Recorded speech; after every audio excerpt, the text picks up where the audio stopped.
Where'd we go?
Great.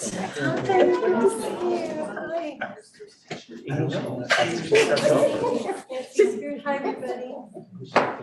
It's now 6 p.m. Oops. Hello. It's now 6:01 p.m. and I am calling to order this regular board meeting of Sunnyvale School District Board of Education. This meeting is available in English and Spanish. Would the translator please give instructions on the translation services available? Absolutely.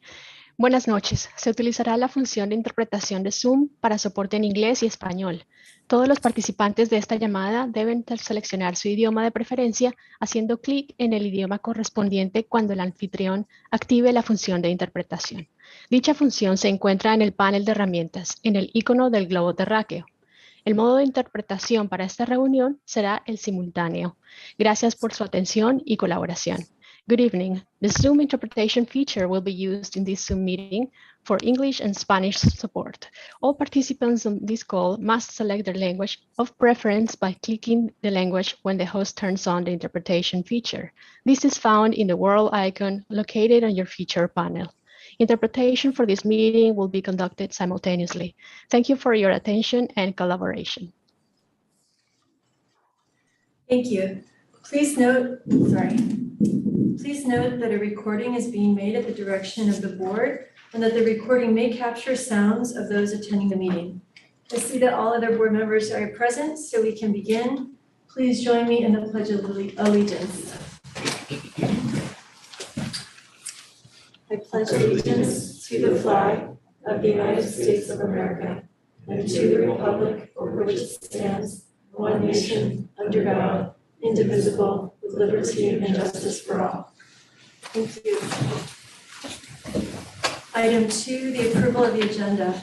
If there's any member of the public who would like to speak on the approval of the agenda, please use the raise hand feature or raise your hand in the room now.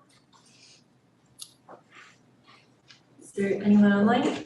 There is, but no one's raising their hand. Okay. Not seeing any board, is there a motion to approve the agenda? I move to approve the agenda. I second. Thank you. All those in favor, please vote aye. Aye. The chair votes aye, and with that, the motion passes. We're on to item 3, review and discussion, programs of choice. Before we begin our board discussion, we will open public comment. If you're here in person to speak on this topic, please fill out a speaker card. I have 2 here, so just 2, okay. Or if you're online, go ahead and use the raised hand feature. Time limits are allocated to public testimony are 3 minutes per person and 20 minutes for total public comments. Speakers are asked to give their name and affiliations so that an accurate record is reflected in the minutes. Per our board bylaw 9323, the board shall not prohibit public criticism of its policies, procedures, programs, services, acts, or omissions. During public comment, we encourage speakers to discuss issues with civility, to treat people whose opinions differ from their own with respect, and to focus on ideas, policies, and values. So how many people, do we have any online that would have raised their hand for this? No, okay, so we just have 2 speaker cards? Perfect. Okay, so any order you would like to go in? I'll go first, yeah. Okay, so Annie Nguyen? Annie Nguyen? Okay, so you're welcome to come up and you'll have 3 minutes whenever you start. Thank you.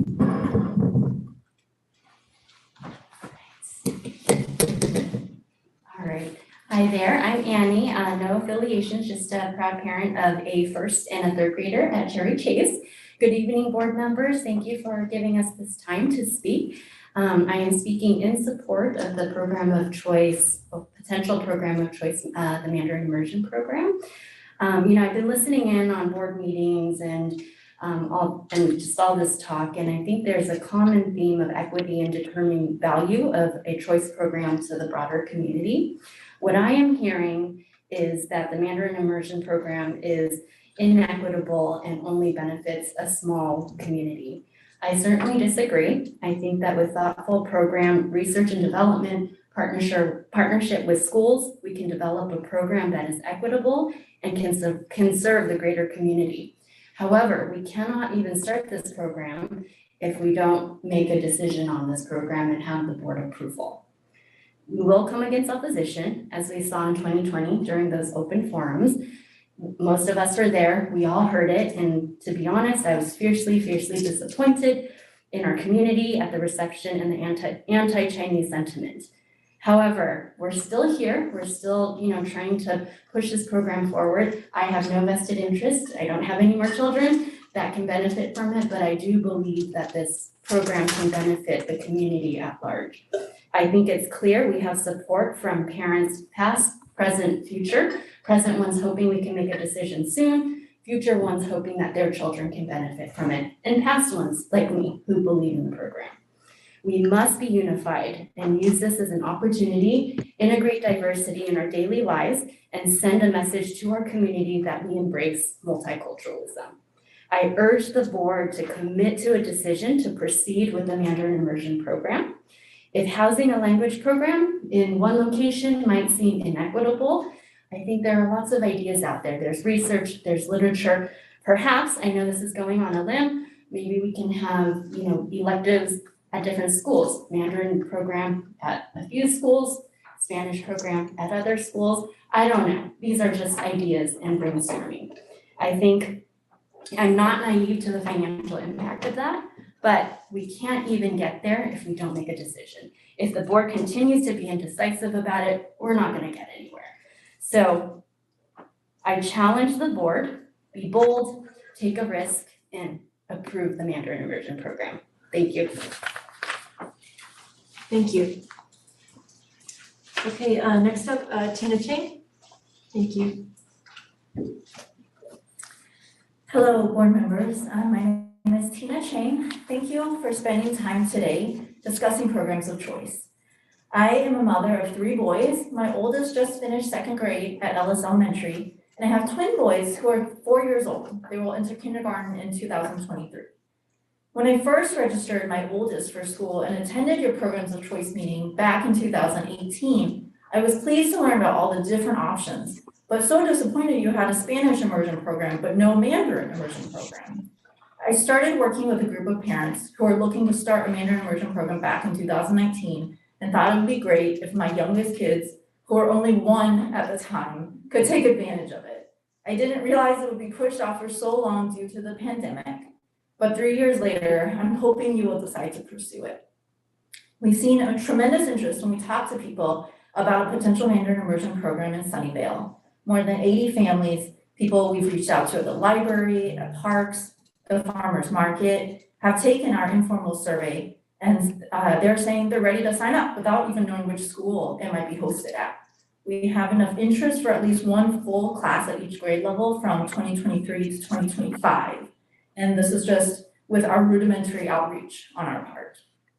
Many neighboring cities boast successful Mandarin immersion programs: Cupertino, Palo Alto, San Jose, Fremont, Redwood City, the list goes on. And Santa Clara notably does not have one, and we have talked with many parents who would move to Sunnyvale for their kids to attend one. This effort started 3 years ago. Resources went into data collection and researching different programs, and we have shown the board year after year that there is continued interest and enthusiastic response from members of the public. We stand before you today with parent supporters, past, present, and future, some of whose children will not benefit, but still stand in support of this cause. So let's continue our momentum and proceed with board approval to create a Mandarin immersion program. Your constituency has been waiting for a Mandarin immersion program in Sunnyvale. We are ready and eager for it to begin. Thank you. Thank you very much. Okay, let's see. There's no one online to speak, raising their hand for this. Perfect, okay. So Nancy and Isabel, thank you both for working on the discussion questions for this. Nancy, I believe I'm turning it over to you for facilitating the discussion. Thanks. Yes. So I want to let the public know that this is a part of an ongoing discussion that the board has had about really understanding what programs of choice are and being clear about what are some key indicators for us to give direction to staff, to have clarity for the public as well. We're going to be talking about a lot of different things, but we're not making any decisions on any programs for implementation in the fall, because that is not something that is on our agenda tonight. This is just a discussion and giving more guidance about where we want to move in the future. So you've received a lot of information. The first question is, based on the information that you received, some definitions for magnet school, programs of choice, alternative school, community school model, also the open enrollment, and you also have gotten the BP and the AR. We're not talking about the BP and AR right now, but based on the definitions, do you have any question or clarification of staff at this particular point in time? Do you understand the distinctions? I have no questions. I have no questions. Isabel? Okay, Jeff? No. okay, No questions. great. Question one. Perfect. Okay, so let's move on to number 2. All right. There are factors that we know are important in developing a program of choice. We've listed some right here.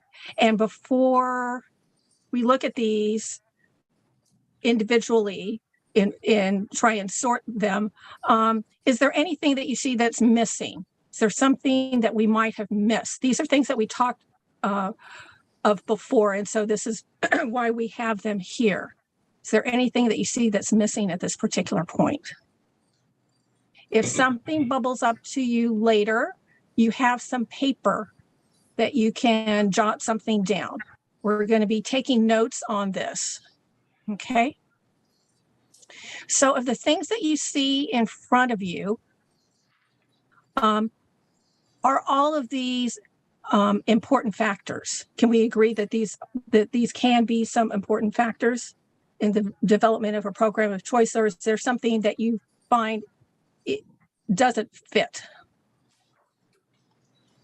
I think, go ahead. I'll say I'm good with the list. Yeah, I think you've done a really good job of capturing all the things that we've talked about in the last couple of meetings. And Okay. mhm. Okay. Are there some that would have higher level of importance, or are they all equally ranked? I'm just wondering, Nancy, I have a question. Where would you see family engagement fitting on this list? Would that be, it's not really a need, but it's actually, and it's not necessarily reflecting broader district community needs? Is it? Maybe we thought about it inside broader district communities needs, but Yeah, I it think it's could be pretty cool. I highlighted think in it's an there, extra not bullet. reflecting the needs of an individual school community. Yes, and Like, effectively right, interested to know the needs of the community. right, and also that broader district community needs. Yeah, we could make an extra. Yeah, I think So if we we could do could that there, somehow or is capture- that an indicator? Well, I think if you're talking about improving the image of schools, I think that's like, it's sort of like, not just the image, it's like the perception, or maybe it fits in there with like the engagement of families or the connectedness of families to schools or something like that, like maybe. It could Okay. go- That's Okay, just a so- suggestion. I don't need to get into the weeds on it, but any of those places would be fine with me. Okay. So is there a will to modify this last thing, instead of improving image of schools, improving the engagement and perception, the engagement within school communities? Well, I don't know. Or maybe- is that separate? Those are different things, I feel like. Mhm. Yeah, So Okay. seems maybe addable then. we could add Yeah. something that Yes. highlight families only in one line, the importance of family involvement somehow. So increasing engagement of families within Yeah. with the program? Yeah, or just like even like increasing family engagement, right? Because that's a factor we want to consider as we're looking Right. at program of choice, right? Like if for some reason a program of choice is having families less engaged, I don't foresee that happening, but that would be a program of choice we probably wouldn't want to pursue. Okay. And I think that is an outcome of the programs of choice that we've seen, that they've rated as really Yes. positively. So I think just So having great. that as a measurement would be good. Okay, so let's add a notation there Yeah, because I think about increasing family engagement. Yeah, because I think that we were talking about the passion of learning in students and family. We cannot touch the families in the committee when we're discussing, but as you say, it might be good to highlight it by itself, but it wasn't like we didn't think about it. No. But it was a little. It's a great list. Okay, It captures a lot of great ideas that we talked about. And board, just so you, if I can interject, Jeremy's keeping a list on a separate document, and if you want to see what he's typing, we can take off the presentation and put that up. We can only put one thing up on the screen at a time, but we're ready to toggle back and forth. Okay. Okay. Nancy, I don't know if you want this now, but Yes. to answer your other question about, are some of these factors more important than others? I would say yes, right? I mean, they're all things that I think we should consider Right. as we're making decisions. Mhm.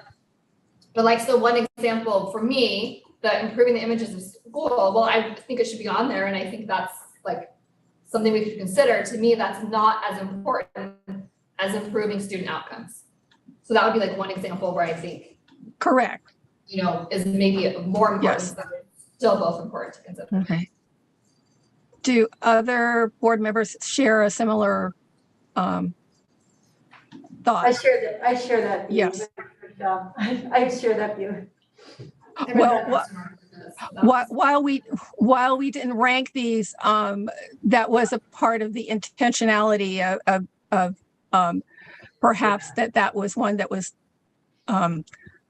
not a forethought in the development of a program of choice. So let me just ask the other board members, like, are we all feeling like improving student outcomes, especially for students who have not been experiencing school success? Do you feel like that's one of the higher ones? Not to say it's the ultimate one, but is that one of our, is it a stronger wall, pulling people? Well, I think for me, the most important one is developing the passion of learning. That is, Yeah. for me, it's gonna change everything.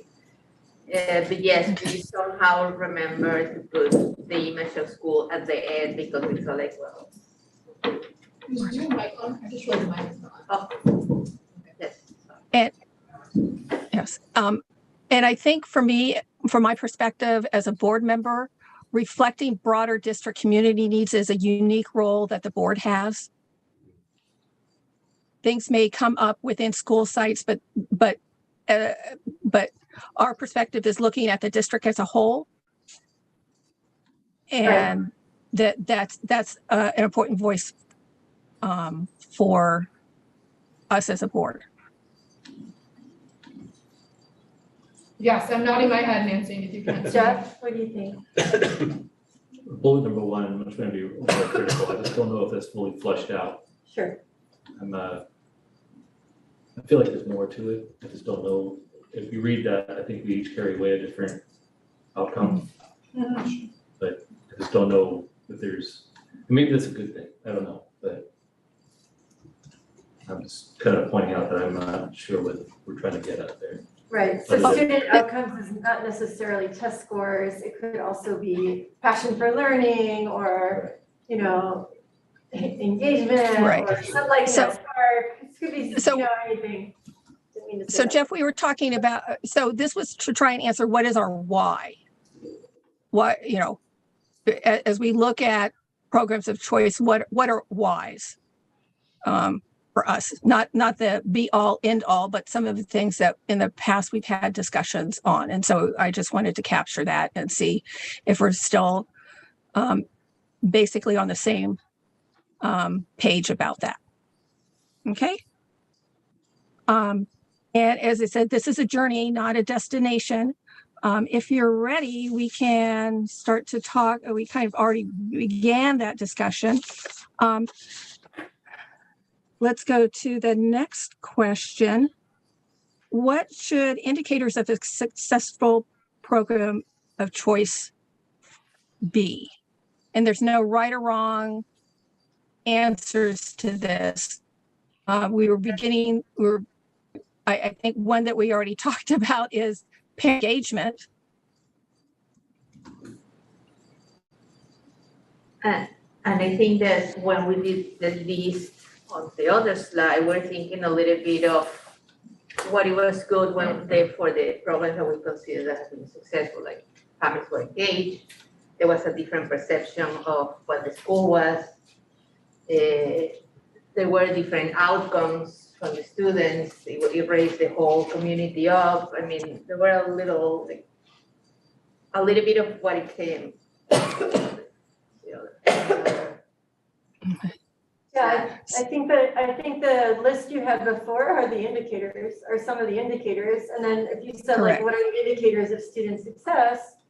You know, we have our surveys that Dr. Dean and her team have been doing, right? With like, how are kids feeling about school and their grit and all that other stuff. And then we have test scores and we have our own formative assessments, and we have how the, staff is feeling and how the kids are feeling, but we do have some data about how they're performing, like are they learning the material? And I think both Fairwood and the Juntos program have been pretty demonstrative of, like what full implementation can do, right? Like we had all those indicators when we evaluated Juntos going from 5th grade into middle school, and then how we had the presentation from CMS of how Juntos did in middle school. And the science was where we expected it to be in terms of how those students were performing academically and attendance and all that other stuff. So I just think it might be helpful right now, since this is kind of more of a discussion notes, maybe we can have Jeremy's stuff pop up if that's easy. Since it's just one question on here too. Sorry, I didn't mean to take it. No, that's okay. And then like with Fairwood, I specifically remember in Fairwood's presentation where when we were looking at their numbers, their English learner numbers were really dialed in on those, and I'm sure it's because they're doing everything that they possibly can, just like everyone else is, but some of it is because they have this whole school program, of engagement and, family participation and project-based learning and hands-on learning. I mean, it's like a very, and their English learners really responded to that. Okay. So I think academic data is important. It's not the only indicator. How important, Board, would you say enrollment is? And maybe that depends on the program as an indicator of success. Yeah, enrollment should be on their indicators. Yes, for sure. Yes. People want to be part of it. If they hate it, they won't come. And if they love it, They don't like it. Right. So when you're looking at moving a program forward, do we have enough in a class to move it, to expand it?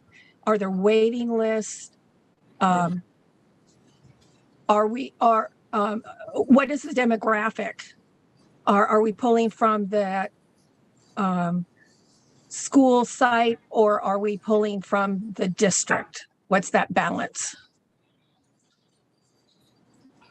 well, and we can't just place students at their neighborhood school, is that correct? That's the rule. That's a rule. So, We also don't want to. we don't want to, but I mean, like, we're not allowed to, so does the school site have capacity for it? Yeah. But, How much you can. but so, for example, Fairwood, right, they had the program of choice house side by side, but then when they got down to one classroom per grade level, that was the neighborhood program, they realized that was not really working for them, and for a variety of reasons, the district, I mean, I wasn't on the board at the time, I was a teacher at the time, but the district decided to start evolving it up Awesome. to make it a whole school, right? And so it changed the program, but it brought more people into it. So I think that was also an indicator of success, right? Like for the program. Yeah, one of many other programs. So I guess what I'm hearing you say really is inclusion. Yeah. So so inclusion of of the program within a school site.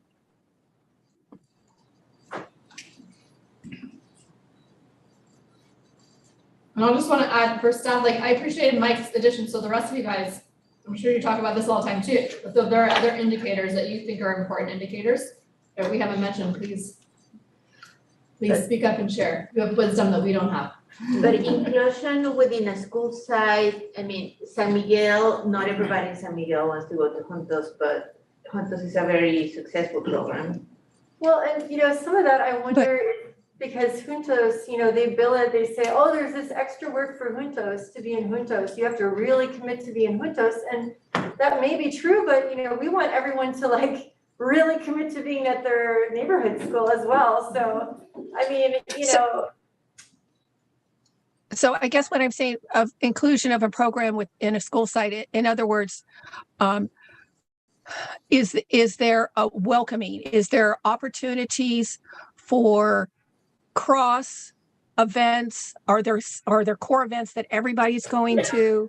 What are they doing to really kind of integrate kids on that campus? Both ways.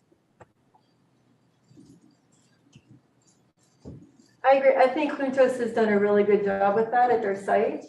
I would say, like, just by walking around, and their library and all their events and things. Right. I'm not evaluating particular programs now, but I appreciate that. Yes. But I, at the same time, just to flesh out that idea, it's sort of like at some point, if you have the data that the program is really promoting achievement, whatever the program is, okay. But if the program, if you start having at the same school, you start having kids in the program and kids not in the program, and the kids in the program are just doing so much, they're performing on test scores and their opportunities and their engagement is just so much higher. Then at what point do you say, well, what are the barriers for these other kids to join that program? Do you know what I mean? So I think I agree with what so that might be capacity to develop and sustain. That might be something that we want to capture under there, necessarily than an indicator of a successful program. Or could it, Bridget, I don't know if this is catching what you're saying, but maybe the idea of, I had it.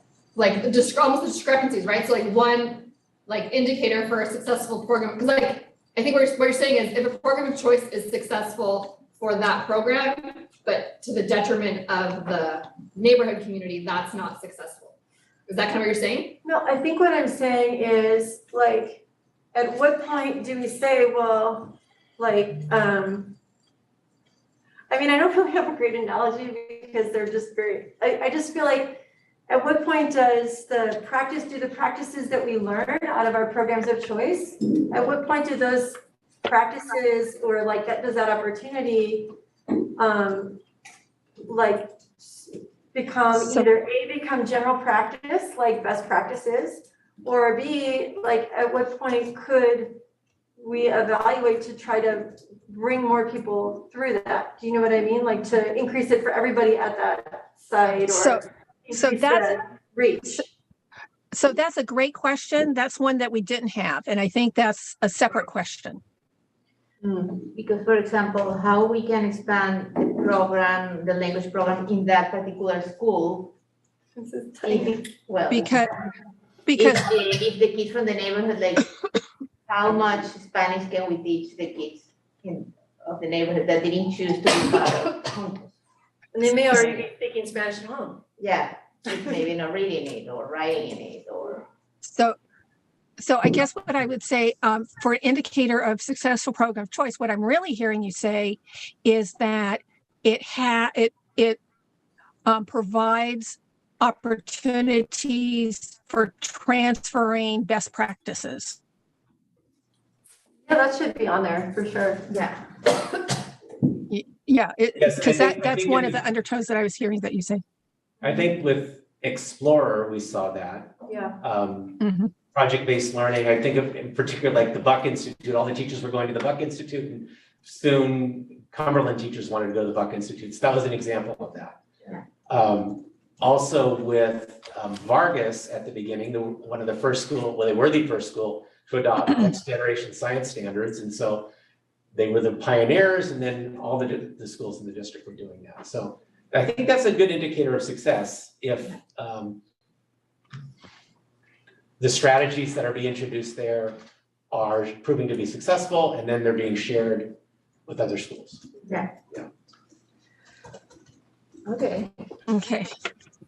Any other indicators for a successful program of choice?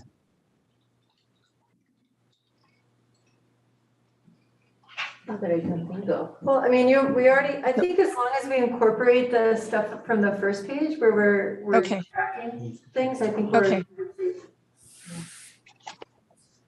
Okay, then. So let's move on to our next question. We're doing well on time. Real fast. Jesus, is it possible for you to make that a little bigger on the screen? I tried. Okay, it's as big as I can do right now. Okay. On any one of these. It would. No, I'm good right here, but I think people in the middle, like, it's harder to see. But thank you. Okay. So what is our capacity to develop and sustain programs of choice, and into that reflect what's a reasonable timeline for implementation? So if I were to reword that, is what's our capacity to develop, implement, and sustain programs of choice? I think we all turn this way. That's a big question today. We can do it all, right? Right.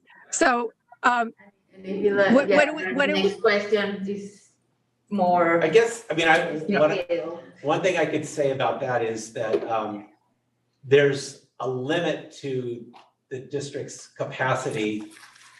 What do they say? We can do anything, but we can't do everything. Certainly not all at once. So it's a matter of priority. And so the district has identified priorities. And so it's a matter of fitting this in. Like if there's going to be a new program of choice, we always have to consider that there will be an impact on other district priorities. Yeah. That's not just, yeah, there will be. Well, so I mean, the So- idea is like maybe probably, So what- like, could you see, my question is like, could you see them at different places in the pipeline? Like, for example, if one program has already done a bunch of groundwork, would they be like, let's say 3 people walked into your office and said, I want a program of choice, right? If some of them had already done groundwork on it, then are they like, you can't do everything at once. You wouldn't have like 3 going off at the same year. Would you want to say a limit of 1 per year, or like depending on what's going on, or like, do you know what I mean? So I think- To then ask for. I mean, these are school programs. They're gonna develop, they're gonna require, who does it require? It requires facilities, curriculum and development, HR, like it pretty much Budget. every department. Yes. Budget. Everyone. Yeah, Yeah, budget, resources. Yeah. Yeah. Right. Yeah, we've learned, I think early in the process, as each of these has come along, we've said, okay, it can't cost any more than any other program. And we've learned that to do any of That's them not well, true. it costs more. Yeah. So and each one is going to be different, right? Each program of choice is going to have different components that will affect capacity differently. Yeah. And so there's the capacity to develop, and then the capacity to sustain, Yeah. right? So Well, we are a relatively small district. So there are only so many programs of choice that we could have too over time. But how reasonable is a timeline for implementation? Like after what time So- we say that juntos work, after how long we say that, yes, Explore is a good idea? What was the time of implementation? Was it standard? We could say Explore like was after first. 2 years, after 1 year. Explore took longer because it was the first one, right? Didn't it take over a Trying to year? remember, they came, the Explorer parents came in the It's two. spring. We planned the following year for implementation the next year, It's like a year and a half. a year and a half, maybe a little bit Right. less. So I think it depends upon how different it is from what we're already doing.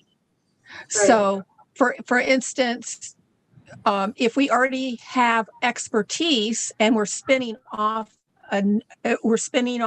another site of a program, that's going to take less time than building a new program that requires specific staff, specialized staff, a specialized curriculum that we don't already have. And as I recall with the Juntos program, it actually took 3 years before we implemented it because there was getting the staff ready, there was investigating the sites, going out to that, and then developing that, getting the teachers and starting the build out. Mhm. Is that what you recall, Jeff? About 3 years? Yeah, I remember the Juntos program taking longer and it was more, and I don't think it ever stopped really. I mean, there was a lot of planning that went on that too, because, and I should have mentioned, I want to back up one question as well. Yes. I think this depends on what Bridget was talking about for program of choice, standard success. I think like how long, I mean, how does it progress in the students' life? Because Juntos goes into middle school, which is another factor we have to go into. How do we bring that into the middle school? Because there's a lot of interest in that. And I think, like I was saying last time, I think the next step is also how do we transition to high school? Or can we help that transition even in middle school by bridging credits, early credit acquisition? I like that, Jeff. Let's add that into 3. So part of the capacity is so it also ties into capacity. It's what level of partnerships do we need to develop in order to have what we envision a mature program to be. So it may be an elementary school, but now they need to start talking with their middle school, cluing that in. And I know we were talking from the beginning about if students become linguistically and competent in bilingualism, what is that going to look like as an outcome for the high school? What programs do we need to start? Yeah, the high school beginning to have conversations so that they can fully actualize that. The high schools have And access invested in the field of biliteracy. Mhm. I forget what's going on with this too. But there is some standards at the high school, the middle school teachers would have to collaborate with to be able to accommodate the H or G standards. So they're teaching high school curriculum. So there's also a partnership there that we would have to coordinate. But I think we're doing that with Juntos, right? Yeah. Like that's what we are with Juntos. And so, if we brought on another language program, like, yes, we start with the K1, but we'd have to we would be committing to really trying to support them, all the way up through middle school. And and if we do consider like programs of choice on, how deep will that run in a child's life with interest, like the science, I mean, that's something that goes right into as well in high school. And then there are other world languages as well to the high school that we feed into. Right. And if we were going to be doing CTE component is another one that we could look into. Even if the high schools don't offer it, we have the SBCTE, and Wait, CTE, what's CTE? career technical. Oh, sorry, Technical education. Sorry. thank you. That's my bilingual education. Yeah. That's all I'll go for bilingual. Yeah, and I think if we do get to question 5, I have some thoughts on question 5. Yeah. Okay. So Because time I'm check. starting We're to doing pretty well. talk about CTE as a potential like idea, and I think, Well, we know what I mean, just Depends what like, the community wants. I was thinking, sure. So like, maybe we could talk about question 5. Okay. So the next, Right. And so I would also include the arts. yeah, but So that's we're on on- question 5. Yes. 5. So yeah, so let's go to question 5 now. There isn't any more discussion. Okay. So we talked about programs of choice conceptually. And are there some specific there's some programs of choice that we've talked about before in one form or another.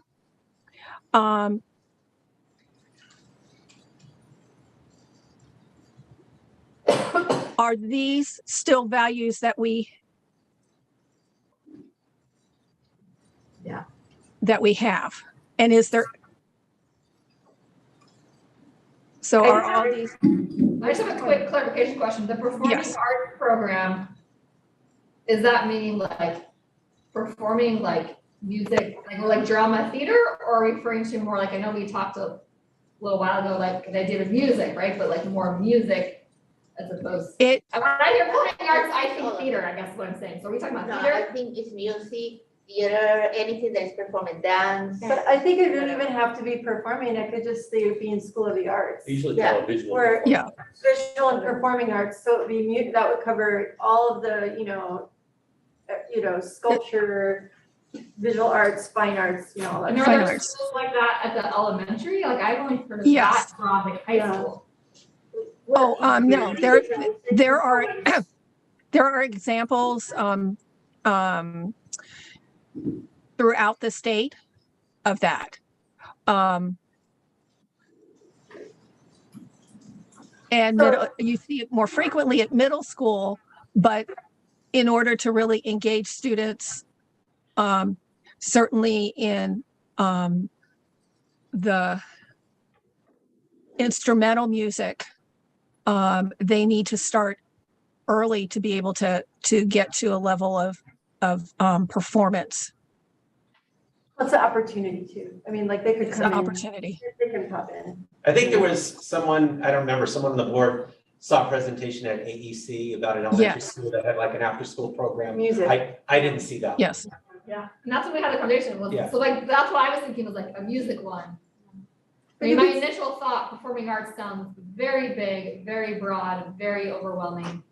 From that Well, I'm just, sustainability- I'm, I'm not saying it doesn't sound awesome. well, I'm we just being didn't want to limit it to one particular thing.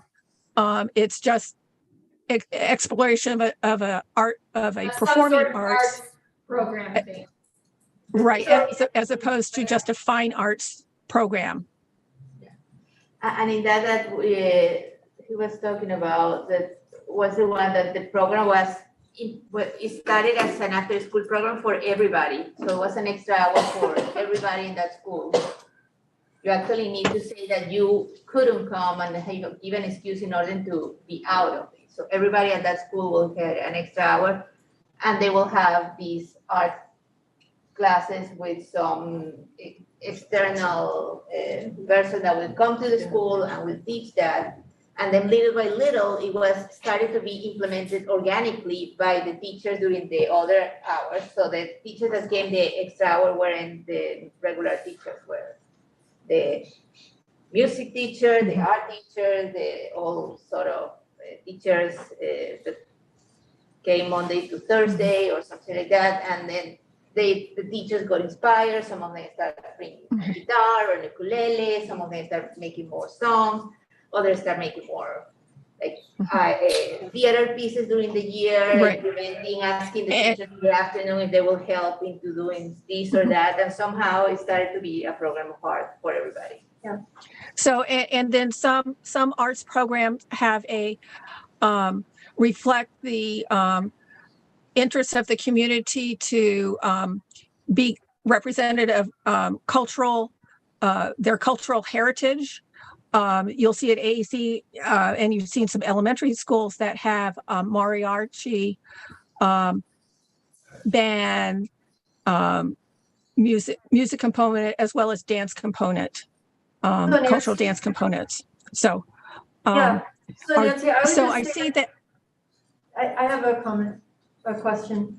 So Yes. like, you know, I think that all of these are really interesting. I think that maybe these were all things that we've discussed before, like you know, like for where there's, so if you said, are there particular programs of choice the district should be considering? I think, I mean, I would like to take a pulse right now for where people on the board are for the Mandarin Immersion program, because I feel like that is the question number 5. And that is like, I know we're not approving the program, we're not funding, but I think we should just take a pulse on where we're at. So like, for me personally, I feel like after the Juntos presentation, both at the San Miguel and at Columbia, for me, I felt like that really validated the research that they were predicting of the benefits of a multilingual program, right? So I felt like the science that they expected is what they got, and it's from years of planning and what, so I'm just So I appreciate that, and we do have some time to talk about that, but I don't want to shut down this too early. So can we put it on a? No, I think we should just talk about it. I think we should just talk about it right now because we have like 5 minutes left to talk. So I just want to ask, can I ask one more question and then we can move to that? So, there's a duplicate of re-examining existing programs for refocus or enhancement that I want to remove. Are there any other things that we would want to think about for the next few years? I mean, like, do we want to add anything else to these 4 bullets? Correct. I cannot think of anything specific Okay. right now. Okay. So. So Nancy, this is this is a conversation, right? So correct. It's a conversation. Please don't just cut me off. I don't appreciate it. I really don't appreciate it. And so I just would like you to let me finish my thought. And I promise I'm just asking people to just sort of say, like, kind of where they're at on it. So for me, I'm saying the Juntos program validated it. I feel like, you know, the district did a lot of work on it before. We asked people to wait till after the pandemic, till we got on our feet. You know, I feel like personally, if the district can set aside some resources to start implementing the program, I'm interested in hearing more about it. I mean, that's how I feel, okay? So I would just like to hear how other board members feel. It's not an approval, it's not like this is absolutely gonna happen, but I mean, I think it's fair to check in. So, correct, but it's also fair to ask what about what would be next steps for expanding programs in general. So be mindful of that. Okay. So if we were to focus things for a presentation in fall, what would you like to hear about?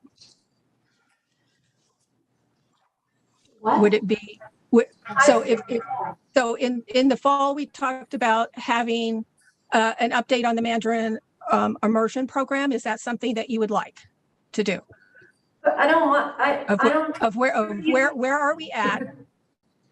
I think, well, to answer Bridget's question, I do think too that we should actually, well, I don't know, for me it's a little bit obvious that it's time, like we are past the pandemic and it's time to start working on this in a good capacity. I don't know if you guys can I don't know, what is a good capacity for you guys, how long it's gonna take us, and without, I don't know, breaking everything apart to put it together. I guess what I would say is, and I'll let Tasha jump in if she wants to, because she'd be doing the bulk of the work. The sooner we get direction from the board, the sooner we can start the work, and the sooner the work can be successful. I guess that's the clearest way I can say it. And that's not to say to persuade the board to move in one direction or another. If the board were to say, we want you to start pursuing this in 2023, not the fall of 22, that's direction, and we would know what to do. If the board were to tell us, we want you to start pursuing this in fall of 22, we have direction, we start harboring our resources, and that's what we do. Yeah, and little people Wait, would I be didn't showing up. quite follow your timeline. You weren't meaning starting Planning, starting Study planning. some planning and moving Okay. things around. starting fall. planning 2022 fall or starting planning 2023 fall. Right, That's for whatever it is, like, Okay, I was a little, yeah. Yeah. Okay, thank you. do you want to jump in? Yeah, that's essentially what I was gonna say, but also just to go to bullet number 3 about the re-examining existing programs. I think that's what Nancy was also saying, so I think a response to that question also, I think, impacts the second question. So those two together would be helpful. Yeah, and like I really feel that like the the fact that Lakewood is very interested in becoming a community school. They don't have any intention of, like a Czech partnership. It's kind of an extra thing for them. They're very interested in this other thing. If we have one science STEAM school, I think if Vargas wants to go in on all that, I think that that's great. And then what we research, and I think it's one of the 400 pages that we needed to refer to them, is that community school idea is not a program per se, but it's like a philosophy that it can be applied in every school. Yeah. Which personally, I also think that the 7 habit program that we have is also a philosophy that can be applied in every school or home or work or company. I think it works more like that than a So would it be good for the schools to have that self-reflect, the schools that have programs of choice that may not qualify under our understanding of what a program of choice is, having them reflect what they reflect on their practices and think about next directions during this next year? Would that be something that we would want to do and have them come back and report? Are they already doing that after their thing? I thought that's what they were doing. No? Well, I would say like the example of Lakewood is clearest in my mind because I went out and talked to the principal last week, I think it was, or maybe the week before. And they are committed to the community school model. So they're going to put energy into that. They are not abandoning their tech EQ. They're doing some things associated with that. They're continuing that. They're not spending a lot of energy in recreating that or enhancing that. They're focusing on community school model. Once that foundation is set, then they could see like whatever the next step is. Sure. Does that make sense? I think that's kind of what Bishop is thinking along those lines as well. Yes. And probably Vargas also. So. I think we may have a different discussion about that, but I really think that we should get, I understand what you're saying. I feel like the programs of choice, in general, I like the idea of having that one document, that we do that annually. And that if they Wait, hold time out, one document, I don't know where you're talking. The one that we just had, the update, Annual update. The annual update, it codifies it and makes them think about it. And if that's, some of those things aren't even, if they're not even actually the up program, that's not, if that's no longer really a program of choice, maybe they don't have to document that anymore, but I really feel like we now have 5 minutes left. I've only heard from myself and Isabel. So we can't have that now, thank you. I would really like to hear from Jeff and Michelle and you, Nancy, just sort of what the temperature is for you on the Mandarin Immersion program. So I'm just gonna jump in real fast. So I think, like, just for clarification, I think Yeah. Nancy wasn't saying that she didn't want to have this discussion about Mandarin Immersion tonight. I think she wanted to finish that off.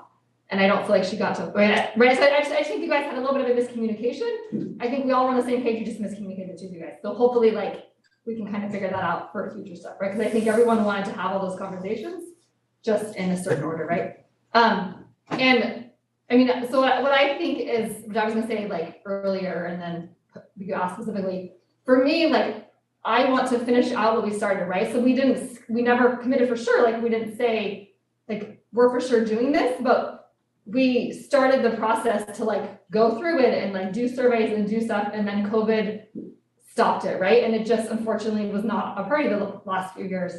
I'm saying unfortunate for the people who really want it. Yeah. So that's where I'm at, is I would like to, like, I think we need to play that out, right? Like, so I don't know what the final outcome will be at all. Yeah. But I do feel like we need to play that out. But I do think, I think this is maybe what Nancy was saying, I do think it's important as we play it out, because I think before we weren't being as mindful about our current programs of choice and Right. what they look like. And so I do think that's an important piece as we play out the Mandarin Immersion. We're being more mindful about the other programs and their purposes and how they're doing, right? And if those aren't being successful, and we need to, we're being aware of that as we're making Yeah, the decision about a Mandarin Immersion program. yeah, because I feel like this conversation about programs of choice is not the final conversation about programs of choice. So we'll probably have another programs of choice discussion on our agenda next year that isn't about any specific program, but it'll be processed. They'll have come back with, ideas for improving the, whatever, the creation process or evaluation process. I'm sure that we're going to revisit all of these. What I think we should do is, as we're creating a document like the one that Jeremy is writing down, when we do like the evaluation for the board, evaluation for the principal, maybe we should do an evaluation chart for the programs of choice that we have. Yeah.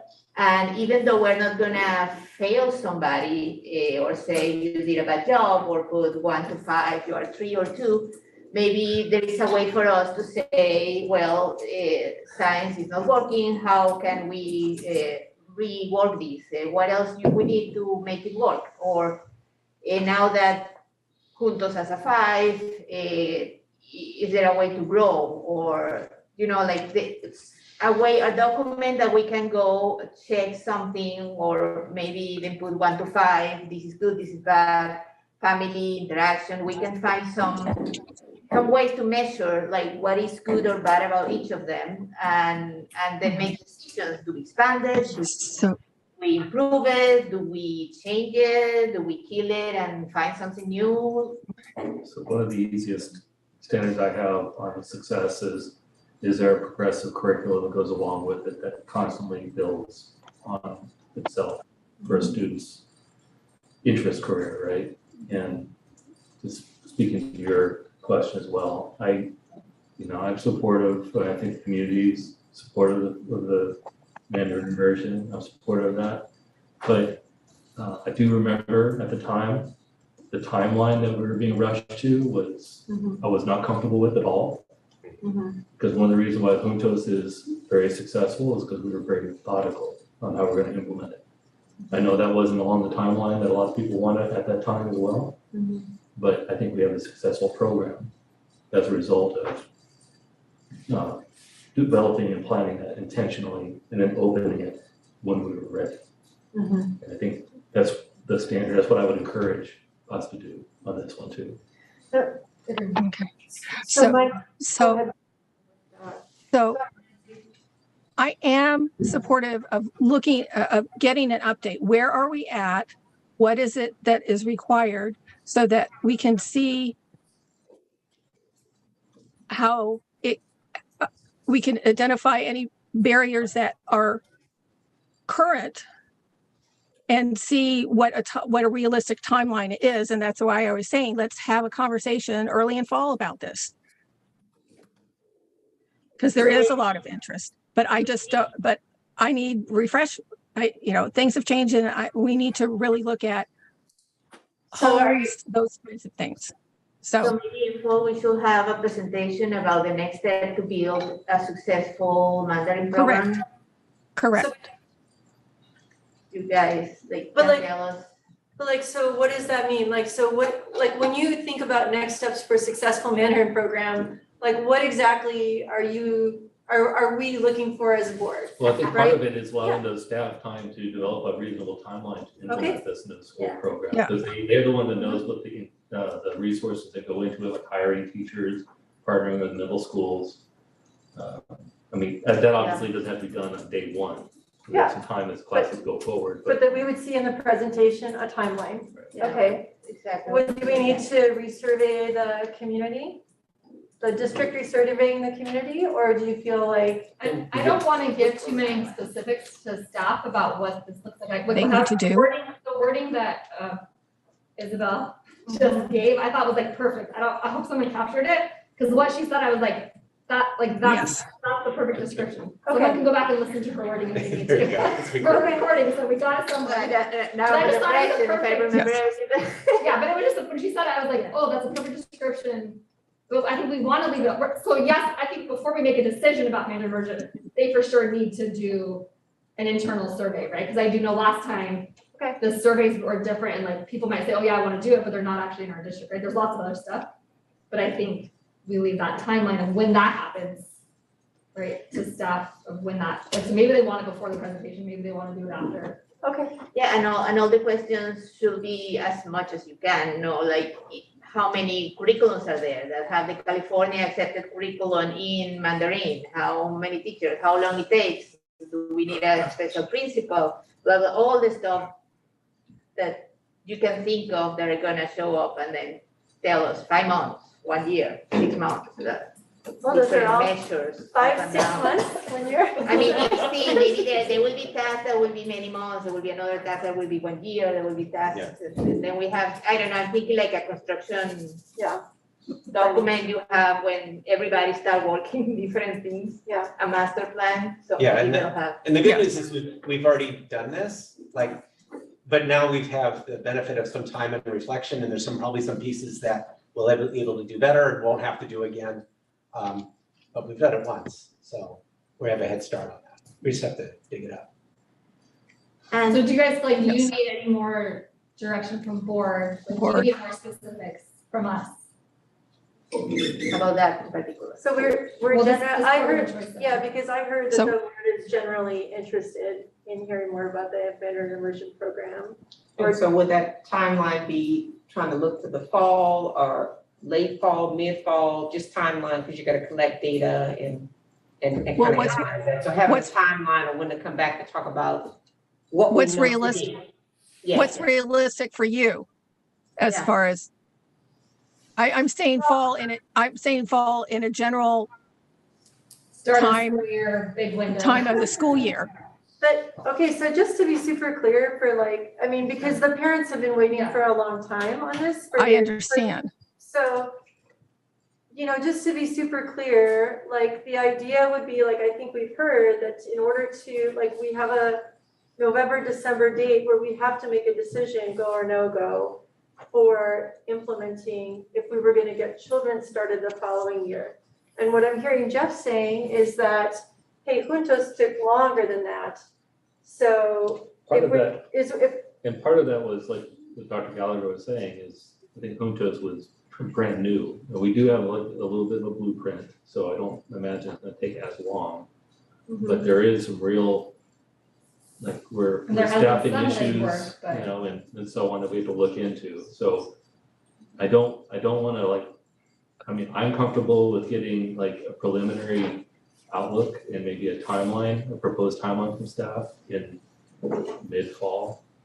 Cause I think we're gonna open up school, we're still recovering from a little bit from COVID. I think that's pretty, And maybe I don't think we can say like, if we're gonna move forward, it's sure gonna happen next fall, right? So maybe, right, like, I know, right, as a parent, and I'm a planner, right, knowing is helpful, but I think, like, we need to make decisions, right? So maybe in the fall, when they come back, they give a little bit like, if we were to implement it next fall, this is what it will look like, right? This is our concerns. If we implement it the fall after that, this is what it looks like, this is our concerns. To kind of help us, right? Then, and then at that point, we can maybe say, Yes. based on what we learned in discussions then, we say, hey, let's try to keep moving forward with fall 2020, whatever, implementation. Yeah. Right, whatever, but I think hopefully, my whole point is Yes, hopefully I by know. this fall meeting, that will then give us a good indicator of we are aiming towards this one, or we are aiming towards this one. And it's not saying we're for sure doing it, but just this is the aim as we continue to progress through this process. And I don't know if, well, I'm gonna put it out there, I hope nobody has a heart attack, but I would be very interested to know. So- But I would be very interested to know also some sort of timeline or possibility in expanding the language immersion that we have. Like, if we decide to expand Juntos, When you say expanding, means to another expanding, school. yes, if we decide to take it and add it to X or Y school, it will be rebuilding it, it will be just taking some teachers and putting it on that direction, it will be like what it means, like we copy everything, do they meet together, do they, who is the boss of those teachers, even though they are on different sides? What does it mean? Because I don't know, maybe Esteban is looking at the teachers in a different side, if they are all in the Juntos, I don't know, or the Juntos teacher or the principal in the other is looking for those teachers, like what does it mean? So we know, like, is it remaking the wheel again? Is it reinventing it? Is it? So for example, if Bishop said we want Spanish Well, version. Okay, or yeah, Lakewood or Vargas or any of the schools that have a big population that might be interested in that. Like, we hope it's not like redoing Mandarin, like. The heart attack is happening. Yeah, that's happening. The heart attack is happening. I know So- that, so- I can so once- imagine that doing the Mandarin is different, it's a completely different program because you've never seen it and you're gonna start with a new curriculum. This one is just taking the curriculum that we know is happening and adding I in think- some other I side. think one of you talked earlier about phasing, like things might be in Phasing. different phases. Yeah. So to do both of those things this fall in preparation for potentially fall of 23, I don't think that's realistic. But to like start them on separate paths and maybe do a timeline where we start thinking about things. Like giving us Yes. a little bit of information, Yeah. just like what would that look like, what would the capacity be, like Right. what, how much, right, like when you think that could be a realistic timeline for doing other things, right, so just kind of general-ish. And Knowledge just, is power. Once we know, we don't start asking for crazy things. okay, so we are gonna have to wrap Okay, this up so- in just a minute, but I just wanna be like, I just wanna restate that I really feel like the Mandarin Immersion program, that we've been looking at this for a long time. And so I agree with you that it's not a done deal when we come back in the fall, but I don't think that we need to start from zero. Right? No, I think that we are farther along in our evaluation So- of the Mandarin Immersion program. So Bridget, respectfully, I said, can we have an update? Because I acknowledge that there's already been a lot of work. So I don't know from where we're at right now, what that timeline realistically would be. Sometimes you have to go slow to go fast. And we've been going slow. And maybe it can be faster than what one might perceive. But I don't know. That's what staff can let us know about. Well, I think the last couple of years we've come to a halt. Yeah.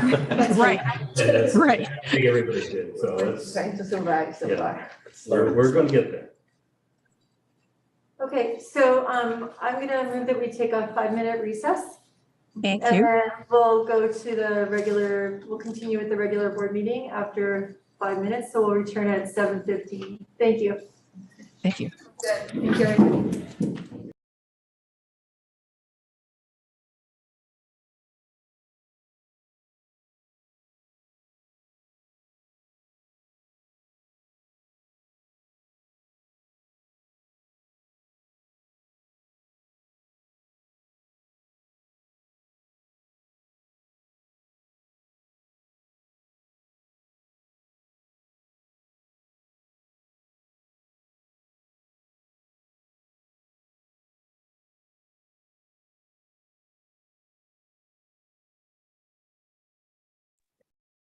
Thank you, Isabel.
meeting back to order. I have to find my spot on the agenda, sorry. Okay, so we're on to comments from the board and superintendent, and we can go down the line. Nancy, would you like to begin? I had different activities with the Santa Clara County Legislative Action or Advocacy Committee this week. I appreciated the time that Isabel shared in our pre-work for this discussion tonight, and for Mike's additional staff time that we had in planning the meeting. There's some other activities, and I will send that in, but I wanted to thank staff and parents and families for their patience and perseverance over this past year, and my board as well. I'm looking forward to not necessarily a break from activities, but a different repacing with the break in our meetings. And I wish that everybody has some time to have some rest, recreation, and will do things that bring them joy, because that was one of the things that we talked about this year. I want some joyful activities to happen over the summer. So that's my thoughts that I'd like to share. Thanks, Nancy. Thanks for the reminder about joy. Sometimes in the busyness and stress of life, right, we forget to find the joy moments even in the hard. So thank you. Like end of school year, like it kind of was like one of the longest school years and also one of the shortest. Like so much in my personal like family life and then school stuff happened in this year. So it feels kind of long, but also like just went like that. So I think lots of people feel like that. But I think the end of school year festivities went well. And I'm grateful for that. I'm grateful for all the time that everyone put into it. And then just things are slowing down, right? But, you know, some meetings, advocacy, stuff is going on. That's it. I know that more we said, that the only thing I can speak to is the SMS promotion ceremony that went really well, and enjoyed it. Nice band, the kids were very excited, all parents. I think the parent turnout was surprising. I remember one of the public safety officers said, "This is more than I expected." And I thought, really? All these kids, they have parents, you know? Okay. Because last year there was we only got 2. Oh, I see, okay. So he's comparing to last year. That's and they were split into 2 different. No restrictions now. Yeah. To pack the house, so. So yes, this week was, the nicer and happier thing was at least 370 kids were there. At the SMS graduation. Was nice. Kids looked adorable, very happy, very insecure, weren't sure if should I walk, shouldn't I, like, you know, very, very cute how they behave. Then, which I think was the highlight of the week. Last Saturday was the candidate workshop for the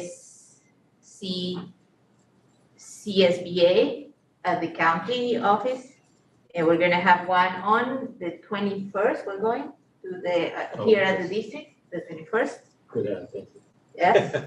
Then, we You have. hosted that. You co-hosted that.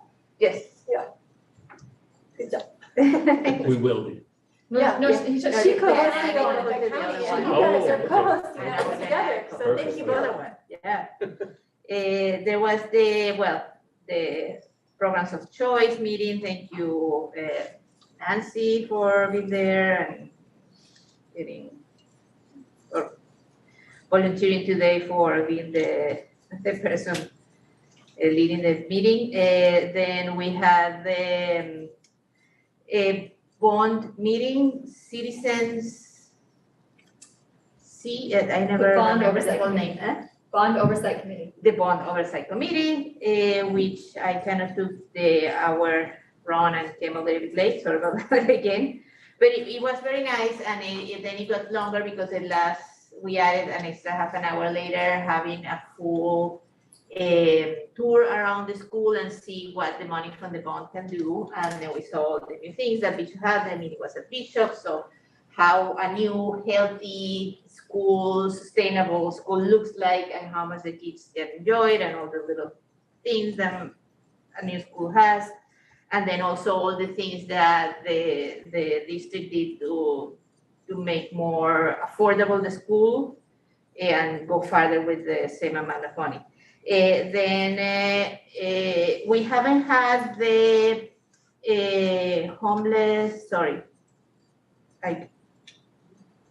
on-house collaborative meeting in a while, so I think that's probably on hold. But we still have families there that needs to be checked in, and kids that needs to be taken care of. So somehow the meeting stopped happening. I think they moved it to once a month and then they canceled this month. Oh, And then a lot of people were really on the thread, were really upset because there's still a lot of needs. oh, So, yeah, I still have it yeah. on my agenda every Friday, but it's just not happening. Yeah. Okay, so that's for that. Yeah, I think that's it. So for me, I'll send my activities in. I'm a little bit late with that, but in general, most of what I've been doing is ramping up for being president of STCSBA. And that is a lot of work. I was like, I knew I signed up for a big job, but I was like, wow, I have to meet with a lot of people. So I just trying to get all the appointments set up and trying to get organized for next year and plan out the calendar for events and promote the organization as like peer-to-peer learning and kind of, and just all the wonderful events it puts on for trustees and for educators in the county. So it's, it's exciting, but, and then of course, I don't know if last time I saw you, Ethan had already graduated. So I've just been in Idaho. So I'm been with my son's surgery. So I'm really sleep deprived and we have a ton to get through. So that's all I'm gonna say. Just please bear with me. That's like my whole, like, how are you today? It's like, that's my thing. Thanks. Okay, just a couple of quick announcements. The district will be closed on Monday for the Juneteenth holiday, which is a fantastic time for a break for everyone. Summer school begins July 5th. So a little break, and it's actually a little later than we've done it in the past, which is good because it makes it a little less interrupted. So a solid 4 weeks of summer school, and then before you know it, we're back in school. So the staff is spending time taking breaks at different times, but also focusing on really starting for next year. So that's what's happening. And I have a big announcement to make about an award that we won, or more specifically, one of our fabulous staff members has won. So the National School Public Relations Association, or NSPRA, annually awards a Publications and Digital Media Award of Excellence. This year, that went to Aaliyah Wilson. If you please Show yourself, Aaliyah. There we go. There's Aaliyah. And the specific piece of media that was our District Bridge, in particular our Equity and Action version of that, which really, you should revisit it if you haven't seen it lately. It's phenomenal, and I've shared this with different districts, and they're just amazed, not just with the work we're doing, but the way it was presented and the fact that we do regular communications to our community. So I'm super proud of Aaliyah and super proud of this document and super proud of the equity work that we're doing. So that's a big award. She's going to go to Chicago to receive it in front of Wrigley Field, a whole, no, that's not true. The conference, her professional organization. So good for you, Aaliyah. Congratulations. National award, that's huge. Yeah. So is this where we take the picture with us? Yeah, well, she'll bring the certificate back and we'll do that. Great. I Excellent. Okay, so, all right, we're on to item 5, comments from the Sunnyvale Education Association. If there, I don't see an official representative here. If there's one online, please use the raise hand feature if you wish to speak. Okay, seeing none, thank you. Comments from the California School Employees Association. If there's an official representative online, please raise your hand if you wish to speak. And okay, comments from the public. So this is item 7. Comments from the public. It's a time to comment about things not on the agenda. So this portion of the agenda provides an opportunity for members of the public to directly address the governing board on any item of interest to the public. However, provisions of the Brown Act, Government Code 54954.2a and .3 preclude any action being taken on any item not appearing on the posted agenda. In plain speaking terms, the board can only receive information during this time. We cannot speak to or about items that are not on our agenda. Time limits allocated to public testimony are 3 minutes per person and 20 minutes for public comments. Speakers are asked to give their name and affiliation so that an accurate record is reflected in the minutes. Per our board bylaw 9323, the board shall not prohibit public criticism of its policies, procedures, programs, services, acts, or omissions. During public comment, we encourage speakers to discuss issues with civility, to treat people whose opinions differ from their own with respect, and to focus on ideas, policies, and values. Is there anyone raising their hand to speak? Okay,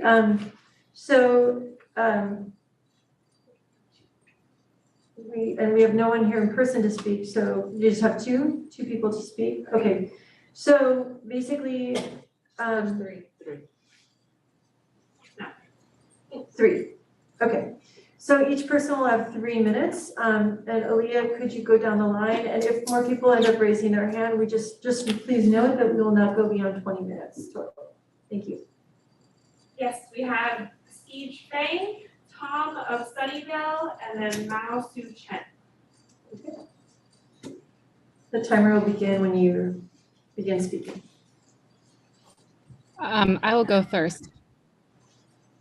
Hello, my name is CJ Fen. Can people hear me? Okay, Yes. great. My name is CJ Fen. I am a parent in Sunnyvale. I am parent to 2 trilingual preschoolers. Their names are Lumen and Radiant, 2 and 4.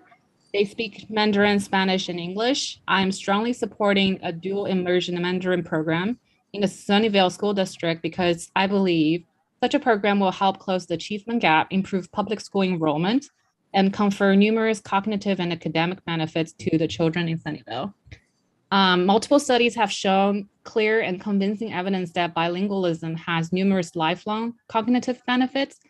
Students who speak 2 or more languages have a longer attention span and stronger executive functioning, and bilingualism permanently alters neurological structures and slows down memory loss as we age.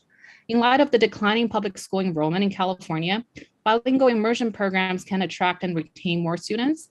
The Mandarin program in Cupertino, Redwood City, Sacramento, for example, are met with enthusiastic families, and the demand far exceeds the number of available seats in the programs. I also strongly believe that learning languages, Mandarin especially, can open so many doors for students in the long run. When I was a high school student in Shanghai, China, my college interviewer for Yale was an alumni who had been studying Mandarin since grade school in the Boston public school system. I was so blown away by his knowledge of the Chinese culture, politics, and literature, and his genuine love for my culture, even though he grew up in Boston, literally on the opposite side of the world to me. When I was an undergrad at Yale, I started to see that so many of my classmates were multilingual from a very young age and continued to pursue language studies as they're in college. And they did not come from wealthy families or went to expensive private schools. And what they have in common is that they have cultivated a strong love for language and learning purely from the support of their public schools. I think it's time for Sunnyvale to make the Mandarin program happen for more families. Thank you very much. Thank you. Next up is Tom of Sunnyvale, and then Mao Su Chen. Hi, this is Tom from Sunnyvale. I did not come as prepared as the previous speaker, but definitely echo a lot of the things that she said. So I won't repeat some of the benefits of being bilingual and having the Mandarin speaking program, immersion program as well. I would like to take a different point of view here and really focus on kind of the options we have as parents. And one of them is obviously moving to a neighboring city that does have an immersion program, which is obviously an option, but prefer to stay in Sunnyvale. And I think as an advocate of an immersion program for the city of Sunnyvale, I'd definitely like to see it as an option for everybody, not just for those who could afford to move to a different location. Second, I think private options are obviously there too. But again, being part of the public education program, I think is very important for us. And I think it's a choice that we make to ensure that it's an option available, not just for us, but for everybody, and much prefer that path. So really strongly advocating for that at this venue. And I yield my time back. Thank you very much. Next. Next up, we have Mouse and Chen, and then we actually had one more hand. Sure. Hi, my name is Mao Shu. Can everyone hear me? Yes. Yeah. I'm a parent in Sunnyvale, and I have a 2-year-old. My daughter has been attending a Mandarin daycare and barely knows English. And that's why she has been communicating with her grandparents, my mom and dad, and my mother-in-law and my father-in-law in Mandarin very well. And just want to echo the opinions from the two former speakers that we all know that dual immersion program can improve long-term academic achievement for both English learners and also not native English speakers. And our homeschool is Cumberland, and I just want to express our high interest in the Mandarin Immersion program in Sunnyvale School District. And I hope that we'll have one in near future. Thank you. Thank you. And then last up is Diane Larrabee. Okay. Hi, my name is Diane Larrabee. I'm the parent of 2 children, ages 4 years and 1 year old, and our homeschool is Ellis. My 4-year-old currently attends a bilingual Mandarin preschool. We have no Chinese background in our family, but we wanted him to get that exposure both in order to challenge him intellectually and also to expand his cultural horizons. And I would love for a Mandarin immersion program to be an option for all elementary school students in Sunnyvale. So our family has a very strong interest in this program. Thank you. Thank you. Okay, any more speakers, Aaliyah? No. Okay, thank you very much. We're on to item 8, presentations. 8A is the Citizens Bond Oversight Committee, the annual report. Brad Burns and Doug Coons. Thank you.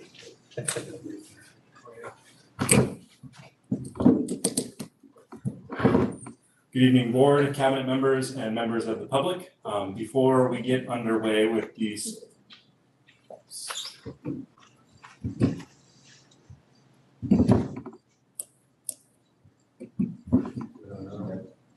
go ahead. Before we get underway with the annual report for the Citizens Bond Oversight Committee, I want to do a brief introduction of our current chair of the CBOC, Mr. Doug Coons. I would like to say that I feel very fortunate to have Doug as a member of our CBOC committee. He is an active PTA participant. I believe it's been at Cumberland as well as Sunnyvale Middle School and even Cupertino Fremont. No, not anymore. Homestead. Homestead, okay. Has a very impressive resume when it comes to education and has played an active role in Sunnyvale City of Sunnyvale's energy conservation plan and has helped develop it. And he, along with the other committee members, understand that participation from the community is critical in CBOC oversight, especially when you're looking at the projects and the amount of funds that we're asking from the public in order to complete our construction project. So without further ado, here's Doug Coons, and thank you very much. Thank you, Grant, and good evening. It's not working, Steve. All right, I'll just speak up. So I'm Doug Coons, and I am the chair of the Bond and Parcel Tax Oversight Committee for the Sunnyvale School District. Tonight, I will be presenting the annual report to you on measures BB and G as it relates to the 2020-21 fiscal year and what occurred at our meetings this most recent year.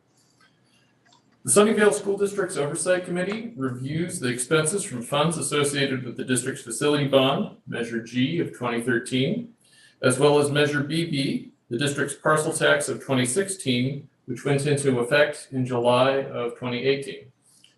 The Citizens Oversight Committee was formed to ensure that bond funds and parcel tax revenue are used only for the intended purposes. Funds are spent in a cost-efficient manner, or you get that right, and the public is kept informed. The committee is charged to review the district's expenses associated with its Proposition 39 facility bond funds and the accountability requirements of both measures. Additionally, the committee is required to have balanced representation from the community. It includes members active in a parent organization at a Sunnyvale school, a member who is part of a local business association, and a member from a taxpayer association.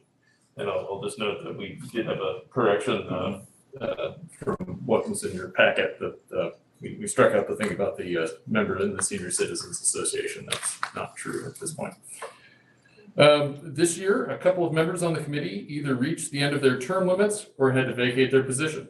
We want to thank both Dean Chu and Judy Nicky for their commitment to the Sunnyvale School District and Sunnyvale's taxpayers. These departures gave us the chance to welcome a new member, Christine Kelly, to our committee. We look forward to having her professional experience as well as her familiarity and involvement with the Sunnyvale School District on our committee moving forward. We have held 4 meetings since the annual report in 2021. Meetings were held in October and December 2021 and in March and June of 2022. We are frequently joined in our meetings by the 2 Board of Education members who are part of the Facilities and Finance Subcommittee, Michelle Maginot and Isabel Hubes-Flemmerich, and district staff, including Sunnyvale Superintendent, Dr. Gallagher, and Communications Coordinator, Lily Wilson. The committee enjoys the firsthand interaction with district staff and the presence of the Board of Education members when they are available. During our meetings, we review expenditure and revenue documents, current status of bond projects, and any other relevant items or concerns. Periodically, following our meeting, we visit school projects to see the progress on active or completed construction projects. Our most recent meeting, just last week, our June meeting, was held at Bishop Elementary School to review that recently completed bond project so the committee could see the results and benefits of a completed bond project. The auditor for the Measure G bond funds is Ida Bali LLP. We met with the auditor, Ahmad Garaibe, on March 25th, 2022. During that meeting, Mr. Garaibe gave us an overview of the process his firm uses when performing an audit and informed the Oversight Committee that the audit for the fiscal year 2020-2021 had no findings and was in conformity with generally accepted accounting principles. The total operating revenues for Measure G during the 2020-2021 school year were $219,688, with the beginning balance being $21,241,648. The total expenditures for the year were $9,145,735. The auditor had 0 findings in their audit. The figures pertaining to Measure G are listed in the June 30th, 2021 annual financial report and performance audit.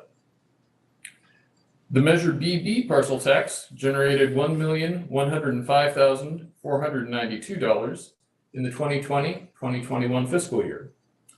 Those funds were spent on teacher salaries, and benefits for teachers hired to maintain small class sizes. In summation, the committee is satisfied that the parcel tax revenue and bond funds have been spent appropriately and in accordance with the requirements set forth under Proposition 39 and the language associated with Measure BB parcel tax. The committee's points of contact in the district are Lori Van Gogh and Brandon Burns. Our committee would like to thank Jean Makayan, Liz Jagoya, and Rosa Maycott for their help and for the preparation of the reports distributed at our meetings. Thank you. If there are any questions, I would be happy to address them at this time. Thank you. Okay, so before board comment or questions, if there's any member of the public who'd like to speak on Measure G or the committee's report, please fill out a speaker card or please raise your hand online using the raise your hand feature. Ready? Nobody. Okay. Thank you. Board comments or questions? Thank you. Great, well, thank you. Great report. Great job. Great reading and excellent work, and thanks for your service. We really appreciate it. It's a lot of time and dedication and, you know, a lot of think time. I know the conversations are probably really good.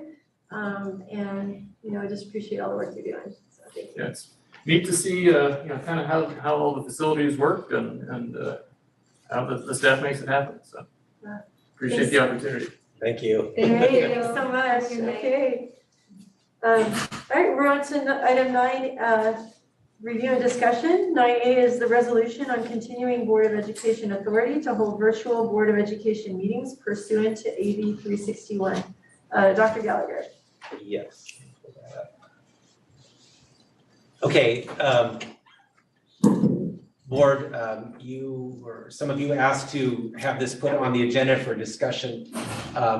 The way this works is, well, AB 361 allows school districts to have virtual meetings. Now, we've been creatively doing that within the law, sort of the old-fashioned way.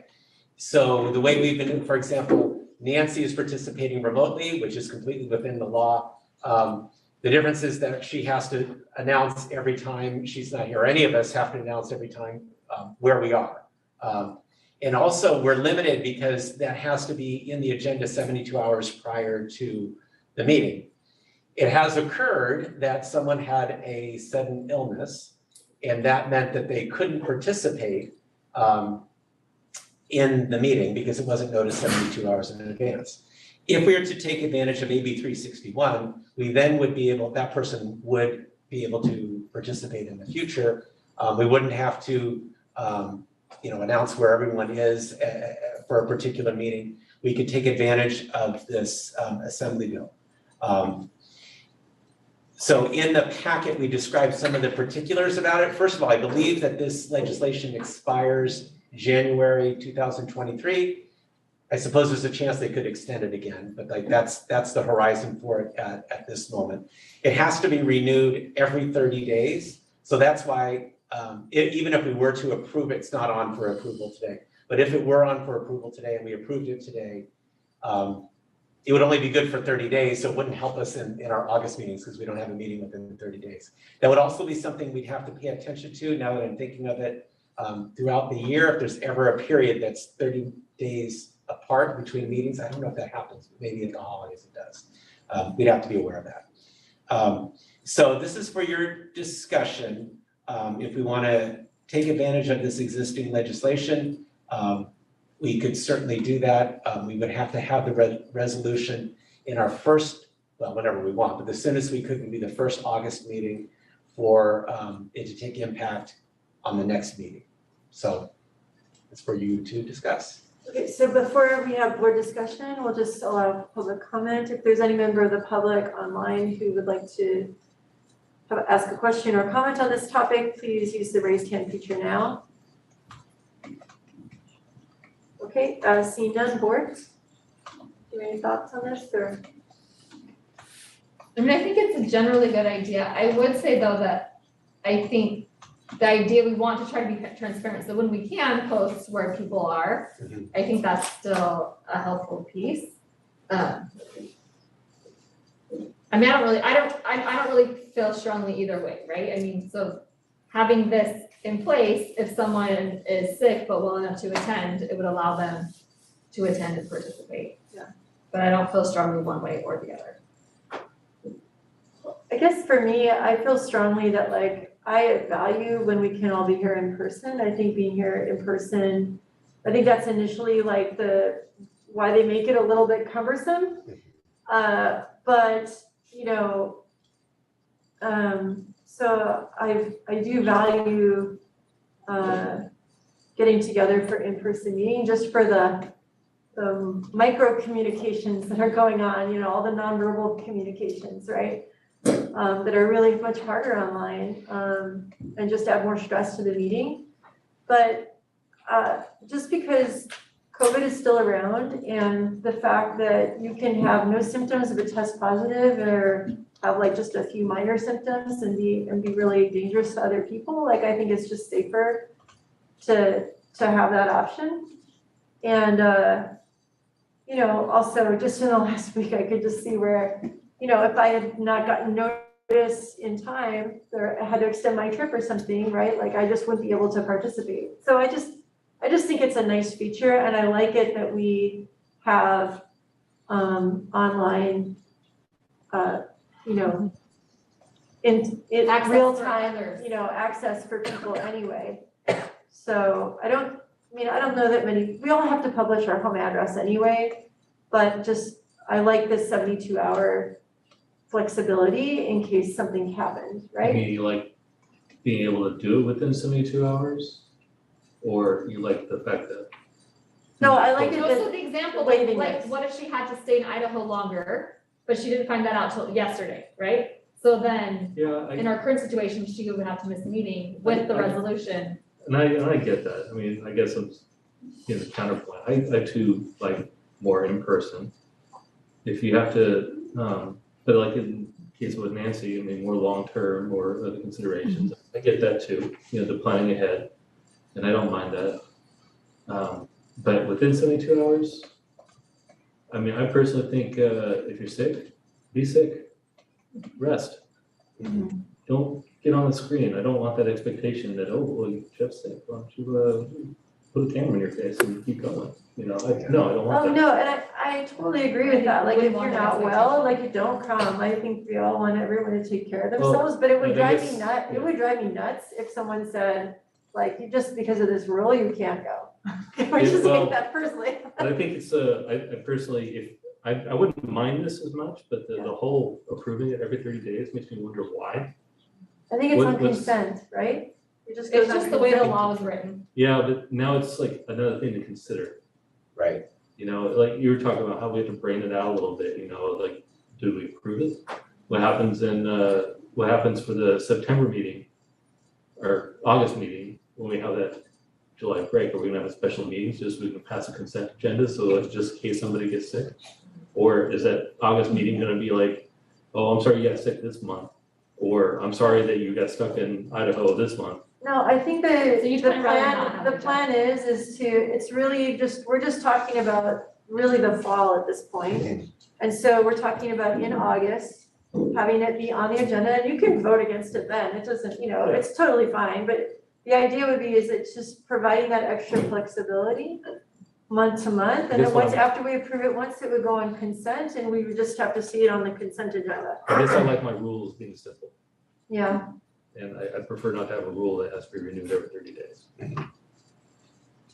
I would just, I mean, if there has to be a reason, if it tells me that it has to be renewed every 30 days, I'm wondering what kind of oversight considerations there needs to be. I mean. Yeah, sorry. No, I wasn't gonna cut you off. I was just like.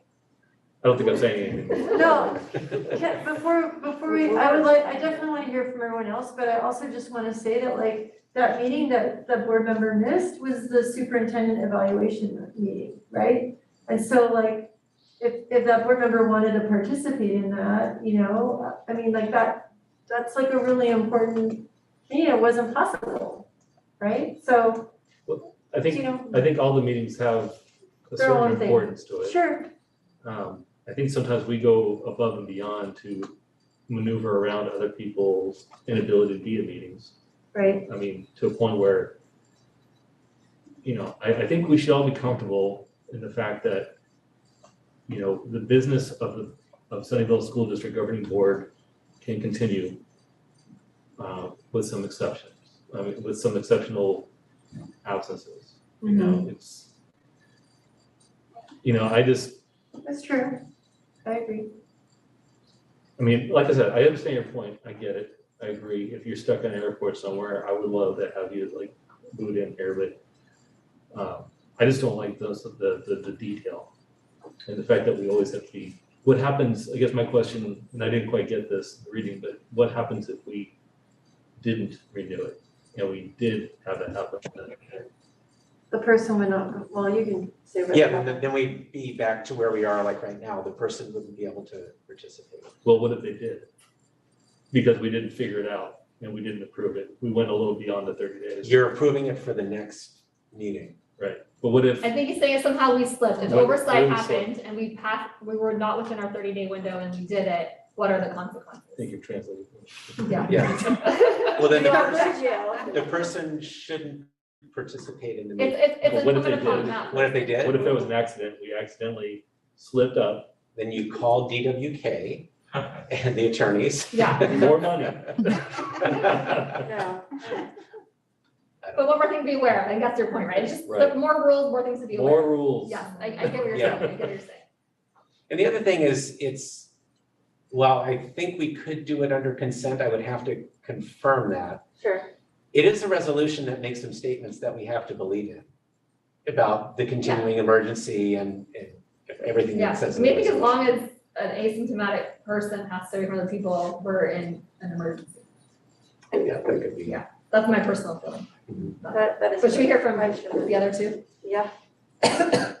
Isabel or Nancy, do you want to chime in? Well, I know that there is a reason why they want us to publish that. I remember they explained that the public has a right to know if the person is in a particular circumstance in which it might be sway one way or another, or so people need to know, and it makes sense. On the other hand, I do like I think it's important that if we're asking the kids to be at school, we should be in person as much as we can, but yeah, still we have, the pandemic is out there, it's an actual risk, and there can be people without any symptoms around us, and that is an emergency situation. I don't know, I don't feel passionate about one or another if we are gonna stop it or if we don't publish it. It would be nice, like if something happened, to be able to to assist if we are not feeling bad, but then we should also feel confident that if I really feel sick, I don't have to be here. Everything will keep moving forward, but I don't know, I'm okay if we vote for it every month and see how the year is coming, because it's an emergency situation. What is still an emergency, it might change in a couple of months and then we stop voting for it. Yeah, that's right. By January, maybe, I don't know, nobody else is having it and it's out of place. Or it started all over again with some new variant. No, Or the monkey thing is crazy. Just be real, just be So- real. I guess I'd like a little more information on why that's in place, why we have to renew it every 30 days, and what happens if we make an error. Wasn't it to encourage people So- to be? An error would fall under Brown Act, and so Brown Act is really self-imposed, and it's only if somebody were to come and complain, and then it falls under Brown Act. So it's a Brown Act, it would be a Brown Act violation, like any other Brown Act violation. That's how it would play out. And so and then to answer your other question, I think that's a really good, clear analysis, Michelle. The other part of your question is like, how did we get to this point?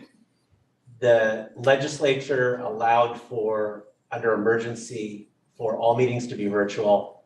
And then they took this step back because I think they felt like it's a little bit less an emergency than it once was, right? So, and you're right, they're creating some barriers so we don't take it, the school districts or public agencies don't take it lightly, that they can continue to consider it.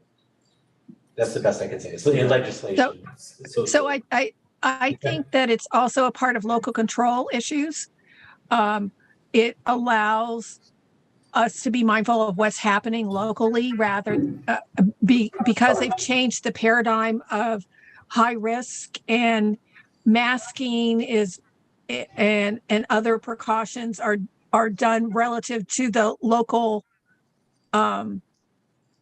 conditions. And we're at high conditions right now. We might not be at high conditions at another point in time, and so that's the reason why they did the 30 days. What was the rationale that things might not stay forever, and that there might be more flexibility. So I'm happy to have it brought back to see. Get a little bit more information and do that. I will tell you that I'm on another Brown Act committee for the LPC, and we do a resolution at the beginning of each meeting. Ours is a little bit different at the beginning of each meeting to allow us to be in virtual.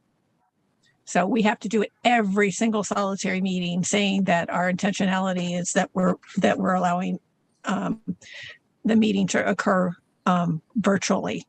So some meetings are totally virtual right now of other bodies within our county. So. Well, I just want to, so it sounds like we're going to bring it back in August. Yeah. And for, evaluation then. And, I just want to restate that I really do value meeting with people in person, even if we're wearing masks. And I think that the intention is for us to all be here, like our commitment is to be here. So. Yeah, I appreciate that yeah. Okay, let's go on to 9B, if that's okay. Item 9B, review and discuss regular board meeting agenda format. Okay, I think I asked for this one to come up, but go ahead. You can do it if you want. No, you want to Yes. Okay, I'll start and then I'll hand it off. So you'll recall that I think it was in January, we changed our start time to 6 o'clock. And we agreed to begin with either a longer closed session or a discussion period. And my personal opinion is that we've taken good advantage of that time. We've had some good, more lengthy, like we had one today. Right? Just has afforded us more time to have good discussions. So this seems like a good time to go back and review the decision that we made. There's an idea out there that perhaps we don't have to wait until 7 o'clock. So if there was not a long discussion, that maybe we could have a shorter discussion and then get into the rest of the meeting. That's not currently how we have it set up. So that's a possibility for consideration. I think if we were going to do that, we would have to be really clear with the public, like what time the regular meeting would start. So I'll stop there and then let the board discuss. Well, I just wanted to say that I thought that when we went to 6 p.m., I thought the purpose for doing that was to just start the meeting earlier. And I understood it, when I understood it is that sometimes we would have discussions beforehand for the first hour, or we might have a longer closed session, like when we're doing something that takes a lot of closed session time, but that it wouldn't be every time, and that there would be some opportunities to get our meeting done in less time, so it'd be less impact for staff and less impact for trustees, in terms of like we could have some shorter meetings that got out earlier. Because even though our meetings are shorter than they were than when we were completely virtual and the pandemic was full blown and all that other stuff, they are shorter. But to say like, yeah, some of our meetings do have quite a bit on them, and we could say for those meetings we're just going to start at 6 and we're just going to not have a discussion session first, and not and not really start the regular meeting at 7. So I don't know, is that what you remember as well? Because I just have a question. Do you want to do board discussion and then public comment at the end, or do you want public comment and then board discussion?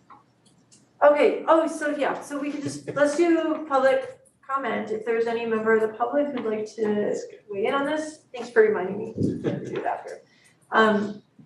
Please use the raised hand feature now.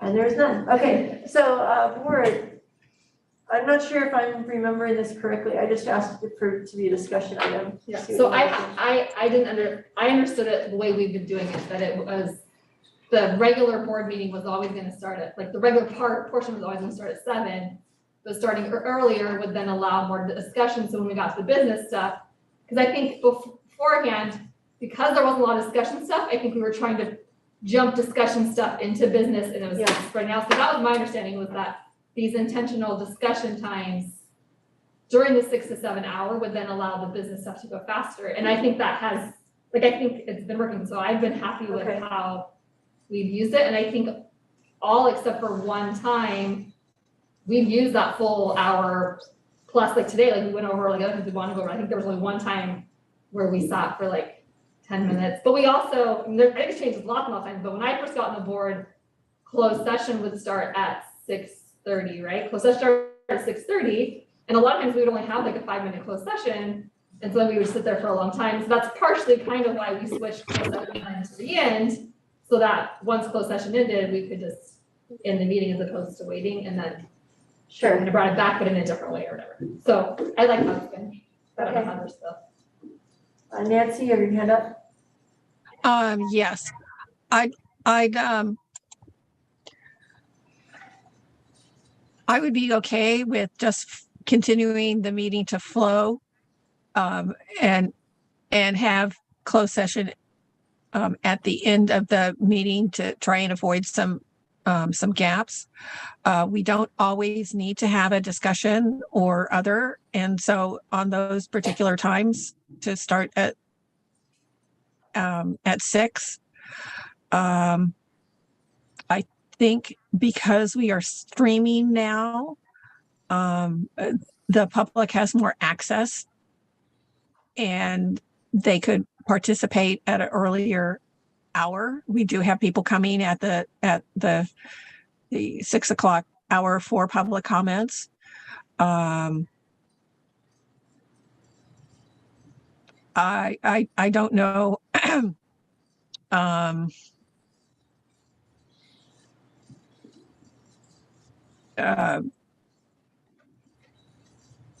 How other people think about finishing up the meetings. It feels like, well, yes, it has focused discussion. We need to be more mindful of how we're using this time, and if we're not as intentional about the usage, then let's repurpose the time for starting the meeting and just get into the body of the meeting. Or I think, I agree with that, but I think, honestly, I think all the discussions we had, I agree with Michelle as well, is that the discussions have been really great and productive, and it made the rest of the meetings go quickly. But I think sometimes we're gonna have meetings where we have a lot on the agenda, and maybe that's not a meeting to have a discussion session or, ahead of time. I mean, it would be nice to have that flexibility, I don't know. What do you think, Jeff or Isabel? Well, I like how this has been working, that we can have a full discussion. But if you see that there is a possibility that we are not gonna have a discussion one day, I suppose I'm open to that.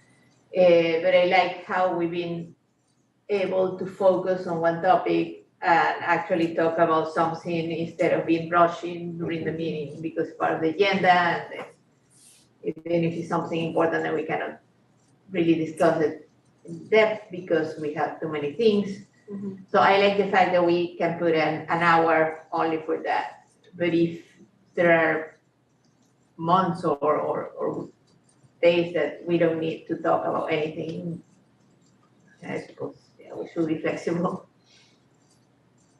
But are there? I was just saying, are we ever gonna have a time where we don't have things to talk about? Exactly, it's like Yeah, I don't know if that can happen, then I suppose we can be flexible, but I think that we're always gonna have something important that takes at least 1 hour to talk about it.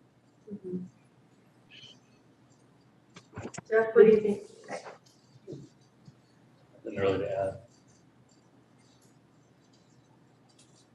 Okay, well, I mean, I guess I just wanted to talk about it because, you know, we do have, if we really are starting our regular board meeting at 7 p.m., it's the latest start time in the county. There's nobody else who starts at 7 p.m. for their board meetings.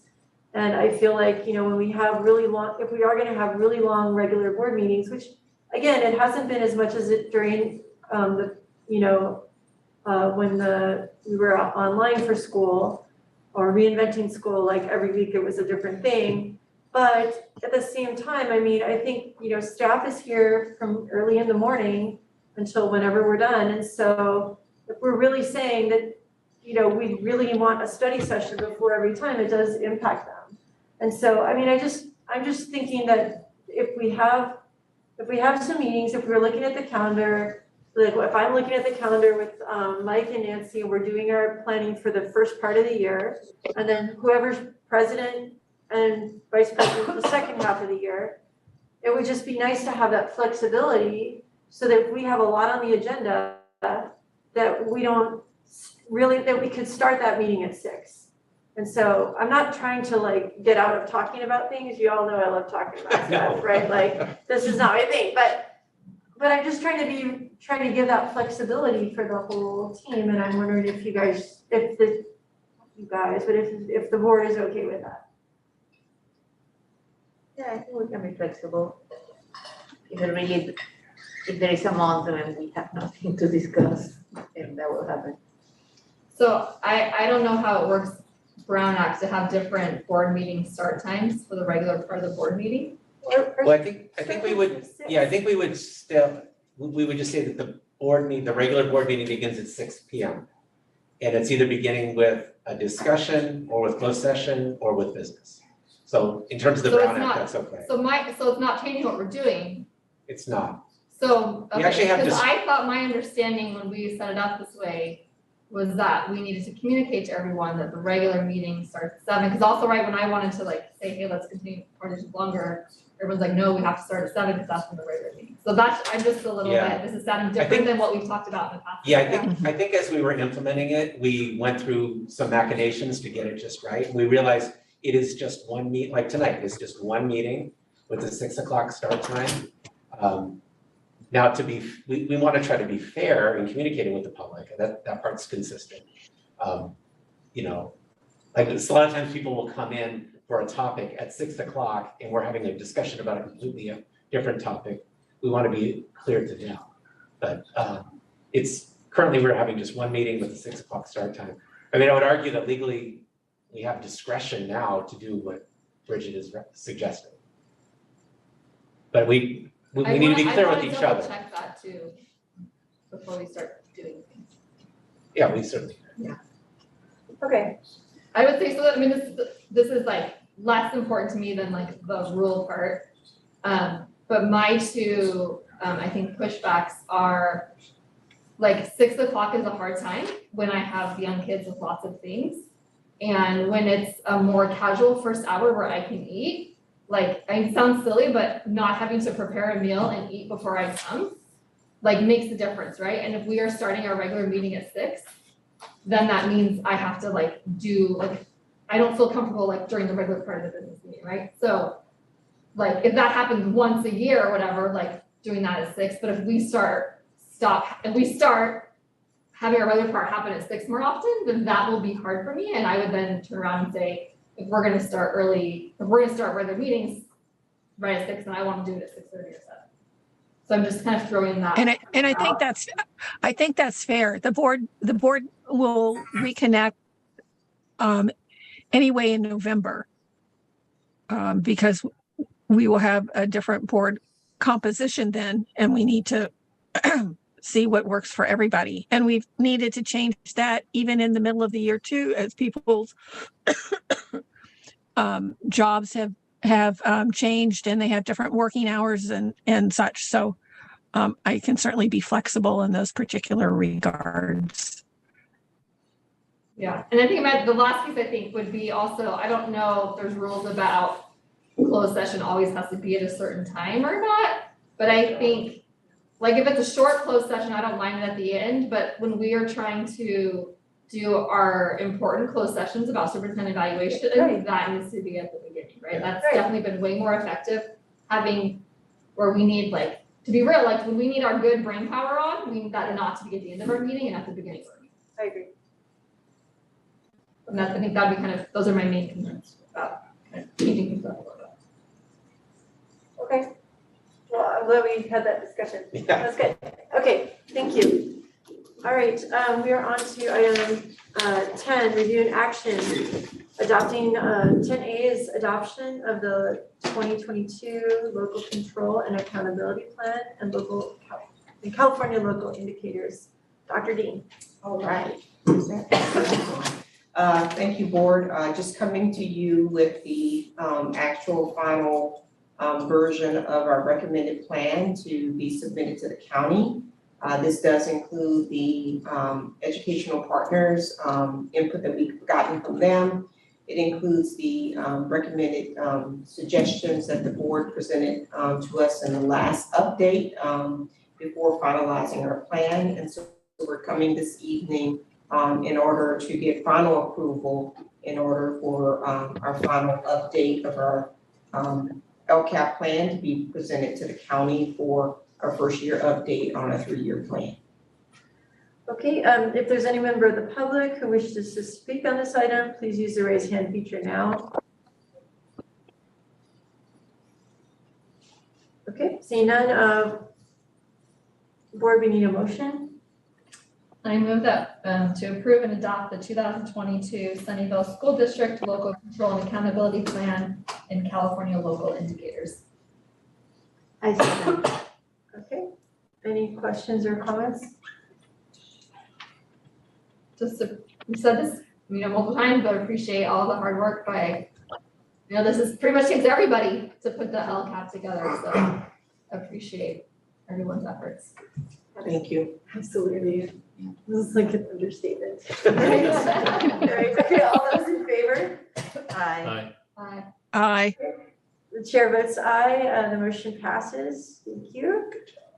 Yay. See, it was like so underwhelming with this time, right? Like, it's like, oh, I gave her a good job. no, I didn't like just, it's so easy. Okay, 10B, adoption of the 2022-2023 budget. Ms. Lori Van Gogh, Chief Business Officer. Good evening. Gosh, this is loud. Tonight before you for approval is the 22-23 adoption budget as presented on June 2nd. Great. If there's any member of the public who wishes to speak on this item, please use the raised hand feature now. Okay, seeing none, board, we need a motion. I move to adopt the 2022-2023 budget. I'll second. Thank you. All those in favor? Oh, no, actually discussion. Sorry, any questions or comments? Just the same comment. Thank you, Lori, and those, I know different teams work together to put the budget together, so thank you. Yes. Times 5, or just 6. Yes. Everyone. Okay. All those in favor? Aye. Aye. Chair votes aye, the motion is passed. Thank you. Good job, Lori. Okay, we're on to the approval of the amended 2022-2023 board meeting calendar. Dr. Gallagher. So I know we discussed this a little bit previously. So the only change in the board meeting calendar moves the August 4th regular board meeting to August 11th. And so that's for your consideration. Okay. If there's any member of the public who'd like to speak on this item, please use the raised hand feature of Zoom. Okay, board, we need a motion. I move to approve the approval of the amended agenda, the 2022-2023 board meeting calendar. That one? Yeah. I'll second Michelle? that. Michelle, did you second or first? Yeah, Okay, so I think Michelle seconded. sorry. Thank you, quiet. though, Nancy. Okay, all those or any discussion? This is the right one. This is the one we all want. Okay, all those in favor? Aye. Hi. Nancy, did you vote aye? Aye. Okay, Aye. chair votes aye. The motion is passed. Thank you. Item 10D, public hearing and approval of resolution 2229, authorizing the conveyance of dedication of a public utility easement to PG&E. Mr. Redford, hey, there you are. Okay. All right, I now open the public hearing at. Or I think he talks first. Oh, go ahead. Sorry. Yeah, I wasn't sure. I lost track for a second. No problem. So after posting, I realized that there is a typo. In the second paragraph of this resolution, it says Fairwood Elementary School located at 739 Morse Avenue. It should say Columbia Middle School located at 739 Morse Avenue. Just so everybody's aware. So when we make the motion, we'll ask for that change in the motion, okay? Other than that, I would like the board to approve the resolution of dedicating a conveyance of dedication for PG&E and the installation of the EV chargers. Okay, I'm now going to open the public hearing at 8:17 p.m. If there's any member of the public who would like to speak on this item, please use the raise hand feature.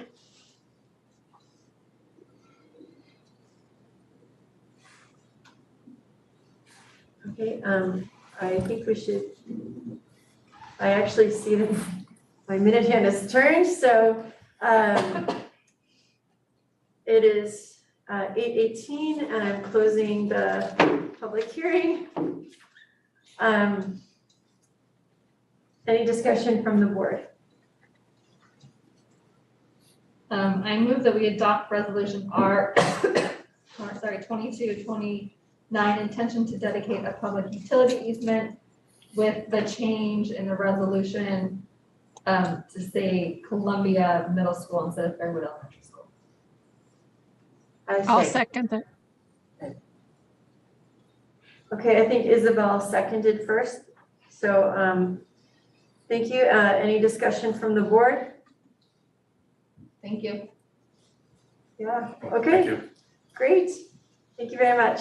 All right, approval of item E. We gotta vote. Oh, we have to, oh, we vote. Okay, so I didn't have that on here. It's gonna happen more than once now. Darn it, okay. Okay. So we had the motion, no discussion. All those in favor? Aye. Chair votes aye. Chair votes aye, the motion is passed. Resolution is passed. Thank you.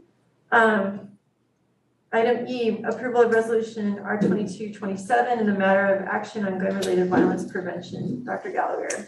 Yes, I appreciate that members of the board recommended that we bring forth a resolution regarding gun-related violence prevention. As we all know, you can't begin to describe the horror that has happened in public schools. And I think it's important that as a public entity that we take a stand about what we believe in as a community ultimately to keep our kids safe, but to keep our community safe as well. So this resolution is before you for your consideration. Thank you. If there's any member of the public who wishes to speak on this item, please use the raised hand feature now.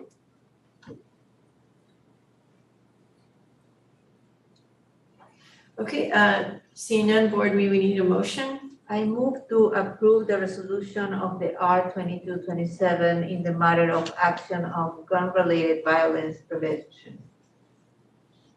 I'll second that. Thank you, Nancy. Any questions or comments? Any discussion, board?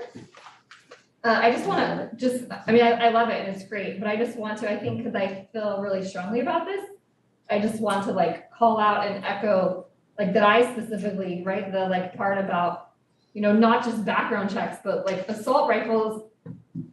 Normal citizens should not have assault rifles. There's no reason for them to have them. 18-year-olds for sure should not have them, right?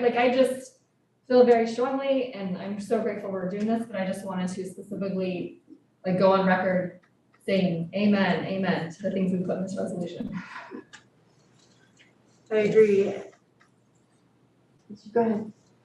Yeah, and I. So think- how, I'm sorry, Isabel's got the floor. Yeah, You're and next. I think that we, like, if we could go further in the restrictions and things that you need to have a license for something that can kill so many people, not just obviously, I am against all assault rifles and as we put it in a resolution, but I think we should also regulate who is able mental health of anyone who can own violent means to kill a mass of people. So be approved by a doctor just the same as we need to be approved to drive a car. Nancy? yes, I would agree that it doesn't make sense to me to have dangerous weapons given to youth whose brain has not fully matured. But I would take at least a concept of 21. We make sure that we dutifully support and have exact programs to induct youth to be able to drive a car so that they won't harm other people. And I think that it would be nice if we would use that model with guns, or at least provide an opportunity for ages to be older, understanding that brain development hasn't matured yet, for especially for the assault weapons. I wanted to know, what is our intention beyond just passing this resolution? Who are we going to share this with? Dr. Gallagher? So the last line of the resolution says that the Sunnyvale School District will transmit copies of the resolution to federal and state elected officials to demand those officials take immediate action to enact meaningful gun control legislation to prevent even one more child from being harmed by gunfire. So in short, we would contact our local officials, local representatives, both at the federal and state level. So are we going to share it with City Council? We typically, yes, we would share this with our normal contact list, which includes city council. Yeah. Okay. I just wanted, state and federal, but I just wanted to make sure that we were including City Council in on that as well. Well, I believe that we are the sixth school district that's got this agendized, a resolution like this agendized. And I think 4 of them have already passed. And so there's going to be a discussion. I think we're talking about it, SCCSBA having the first meeting back be focused on school safety, and having boards that have already done resolutions to, present what they're doing. I think the California Latino School Boards Association has a little bit longer list of activities that could be done, kind of a framework for revisiting school safety altogether. But I think as a first step, just saying that we are just against assault, for a total ban of assault weapons, and just how ridiculous it is, and common sense gun reform, I think that that's a really excellent step that most of America agrees upon, even gun owners. So I really hope that we can just also vote to support this and get it out there and start talking to our other, elected officials, and hopefully make a difference, I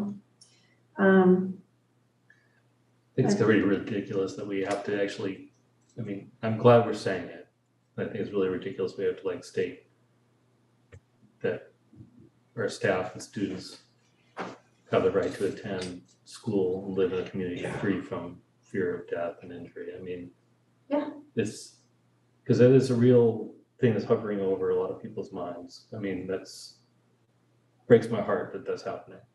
I mean, Nancy mentioned the brain development of the age requirement. I heard that a lot of the news about people saying, well, why are you going to require kids that are joining the military at 18? That's like a whole different issue. But I will say in the military, there's a lot more supervision, a lot more training, and a little more appreciation of the destructive power of those same tools that we're using.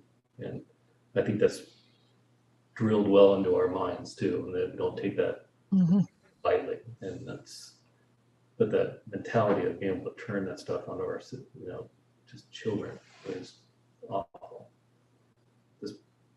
And it's a thing that's really just a problem in our country. This is not. Yeah. I appreciate what you shared. Thanks. Okay, so I am a little lost in this, so I guess They're calling for a vote. We're gonna call all those in favor. Aye. Aye. Aye. Chair votes aye, motion is passed. Thank you, everyone. Okay, item F is approval of declaration for need of fully qualified educators. Mr. Nishihara. Yes, good evening. Before you is the declaration of need for fully qualified educator. This is an annual item. It provides us flexibility in order to fill emergency leaves and vacancies during next year. The documentation here is not based on current need, but our best guess. We utilize just past needs to be our best guess. So I recommend the board approve the declaration of need for fully qualified educators.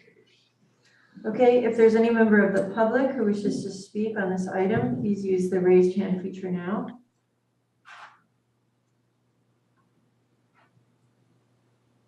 Okay, seeing none, board, we need a motion. I move that we approve the resolution of this one.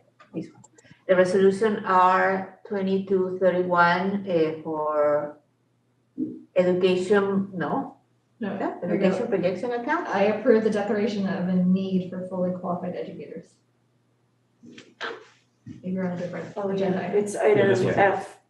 Oh, okay. But I just did it, someone wants a second. I'll second. You say D, okay.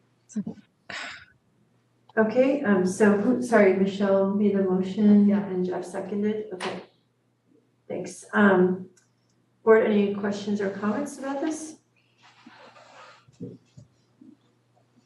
Okay, seeing none, let's take a vote. All those in favor? Aye. Aye. Chair votes aye, the motion is passed. Thank you very much. We're on to the item 11, consent agenda items. Any item on the consent agenda is subject to review and discussion prior to being approved by the board. If necessary, any item may be removed for separate action. The public may address the board regarding any items on the consent agenda. If there's any member of the public who wishes to speak on the consent agenda, please use the raise hand feature now. Okay, seeing none, would the board like to pull any items or would you like to make a motion? I move approval of the consent agenda as listed. I second. I'll second that. I believe Isabel seconded it first, sorry. All right, any questions or comments or discussion on consent? Seeing none, let's take a vote. All those in favor? Aye. Aye. And the chair votes aye. The consent agenda has passed. We're about to go into closed session, so it's time for public comments on closed session items. Per our board bylaw 9323, the board shall not prohibit public criticism of its policies, procedures, programs, services, acts, or omission. Time limits allocated to public testimony are 3 minutes per person and 20 minutes for public comments. Speakers are asked to give their name and affiliation so that an accurate record is reflected in the minutes. Would any member of the public like to speak on closed session items? Please use the raise hand feature.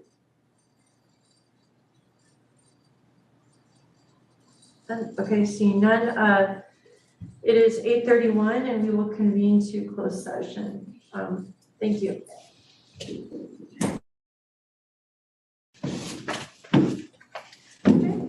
Monica and Francis, we need you to stand by because you're still have other items to go afterwards. So we're gonna go on to closed session. Thank you.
didn't realize like, well, actually, like, most people here are probably close to that. Okay. My brain's working less good than yours, so it's actually an older age.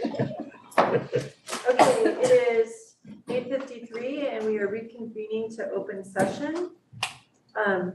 This meeting is available, I'm sure this is on, sorry. We are reconvening to open session at 8:53. This meeting is available in English and Spanish. Would the translator please give instructions on translation services available? No? No, it's continuous meeting. Yeah. It's just continuing? They don't have to do it? It's I thought we continuous. were- No. Oh, it's just because No. my apologies, because like normally, right, we're doing closed session before the regular Oh, meeting is okay. 7. I thought we had to do it another time. I'm sorry. Okay. So, item 14A, closed session announcements. The board met in closed session to conference with our labor negotiator. No action was taken.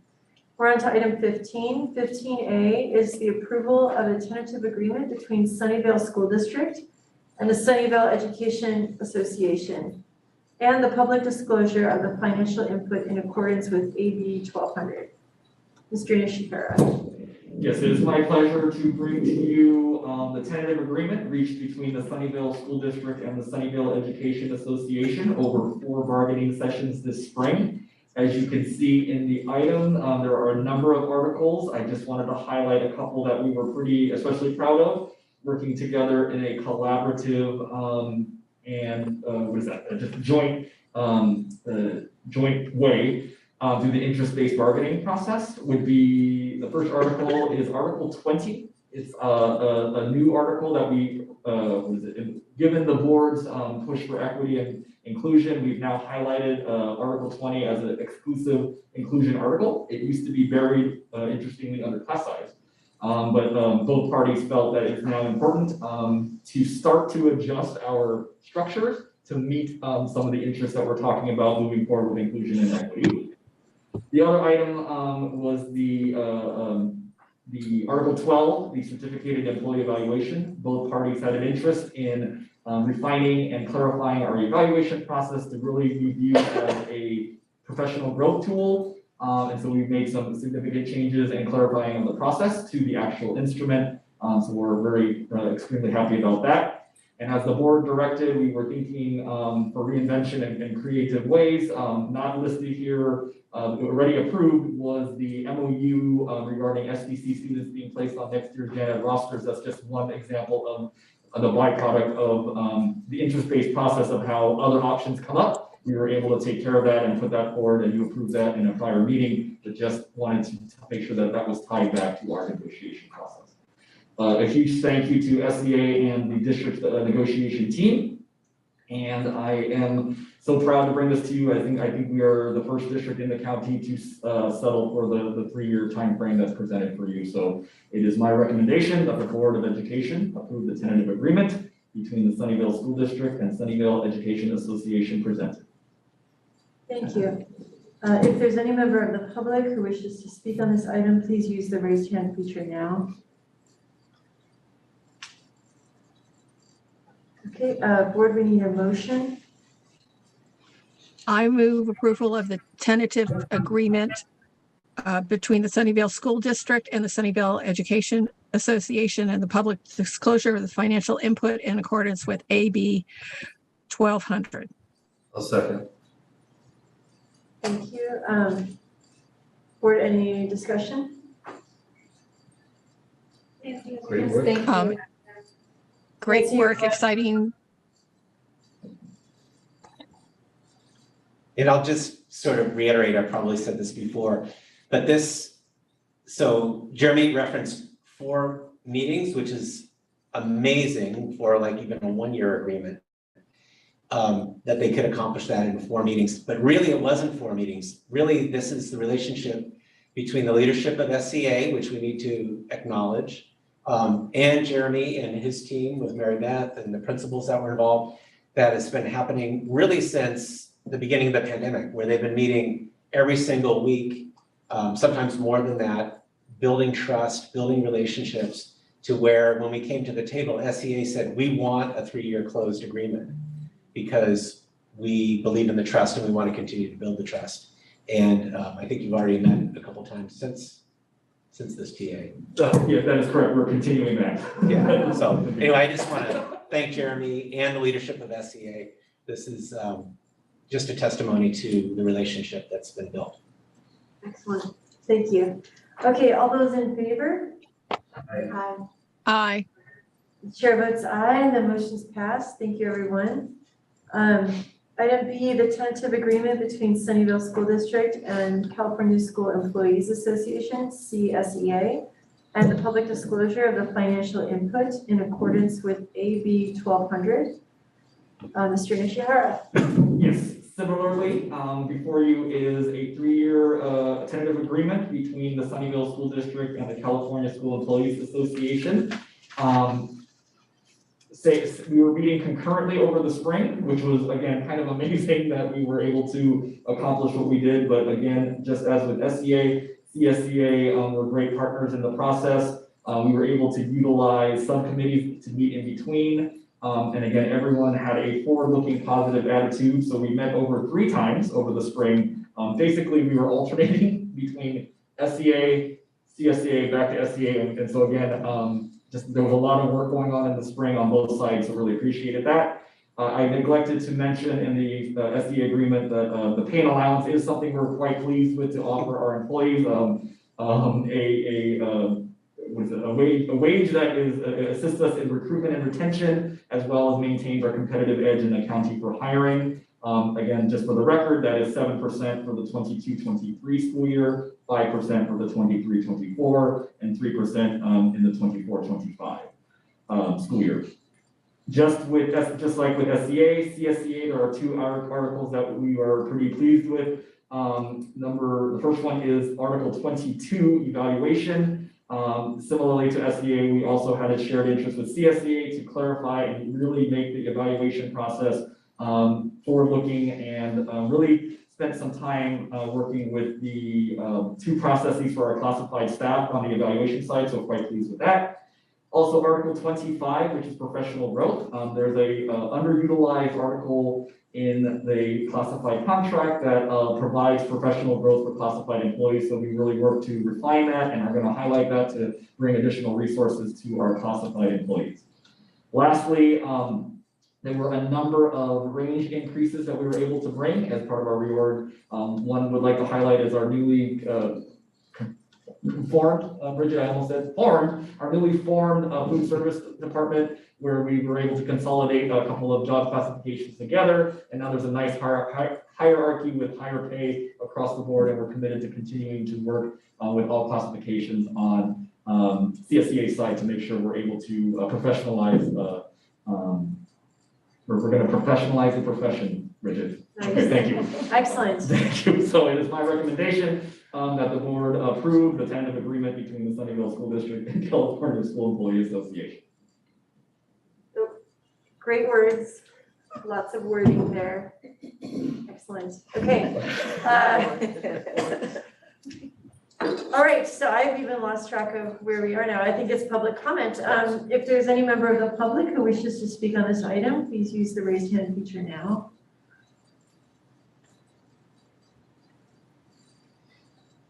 Okay, seeing none, board, we need a motion. I move to approve the tentative agreement between Sunnyvale School District and California School Employees Association and the public disclosure of the financial input in accordance with AB 1200. I second. Thank you. Okay, board, any discussion or comments? Thank you. Yes, thank you. And I said all those nice things about SCA. Same things for CSCA. One additional accomplishment that Jeremy forgot to mention, if you had trouble with the Roman numerals, they are eliminating the Roman numerals in the agreement. So I was thinking about that. I kept saying the numbers and I was looking at those Roman numerals like, oh, now I know what number that is. But in all seriousness, great job by Oscar, president of CSCA, all the leadership there, and of course, Jeremy and his team as well. So thank you, Jeremy. Thank you. Okay, board, all those in favor? Aye. Aye. Aye. Chair votes aye, the motion is passed. Thank you very much. Item C, approval of Sunnyvale Certificated and Classified Association for Management Personnel, SCAMP, and the Sunnyvale School District revisions of Memorandum of Understanding, MOU, public disclosure of the financial input in accordance with AB 1200. Mr. Nishihara. Yes, and lastly, but not least, Dr. Gallagher and myself were able to meet with representatives from our management association and met and conferred, and we're happy to bring the same compensation that we offered the employees at 7% for next year, 5% the following year, and 3% the third year out. Again, this year has been difficult for all of us, including obviously the site leadership and district leadership had to kind of constantly pivot and as we reinvented and adjusted the situation. So we are pleased to offer this compensation package to our management team as well. So it is recommended, I recommend that the board approve the revisions regarding the salary schedule and as well as adjusting, the salary and adjusting the confidential management salary schedule between the Sunnyvale, Sunnyvale Certificated and Classified Association for Management Personnel, aka SCAMP, and the Sunnyvale School District. Thank you. If there's a member of the public who wishes to speak on this item, please use the raised hand feature now. Okay, seeing none, board needing a motion. I move approval. Go for it, Nancy.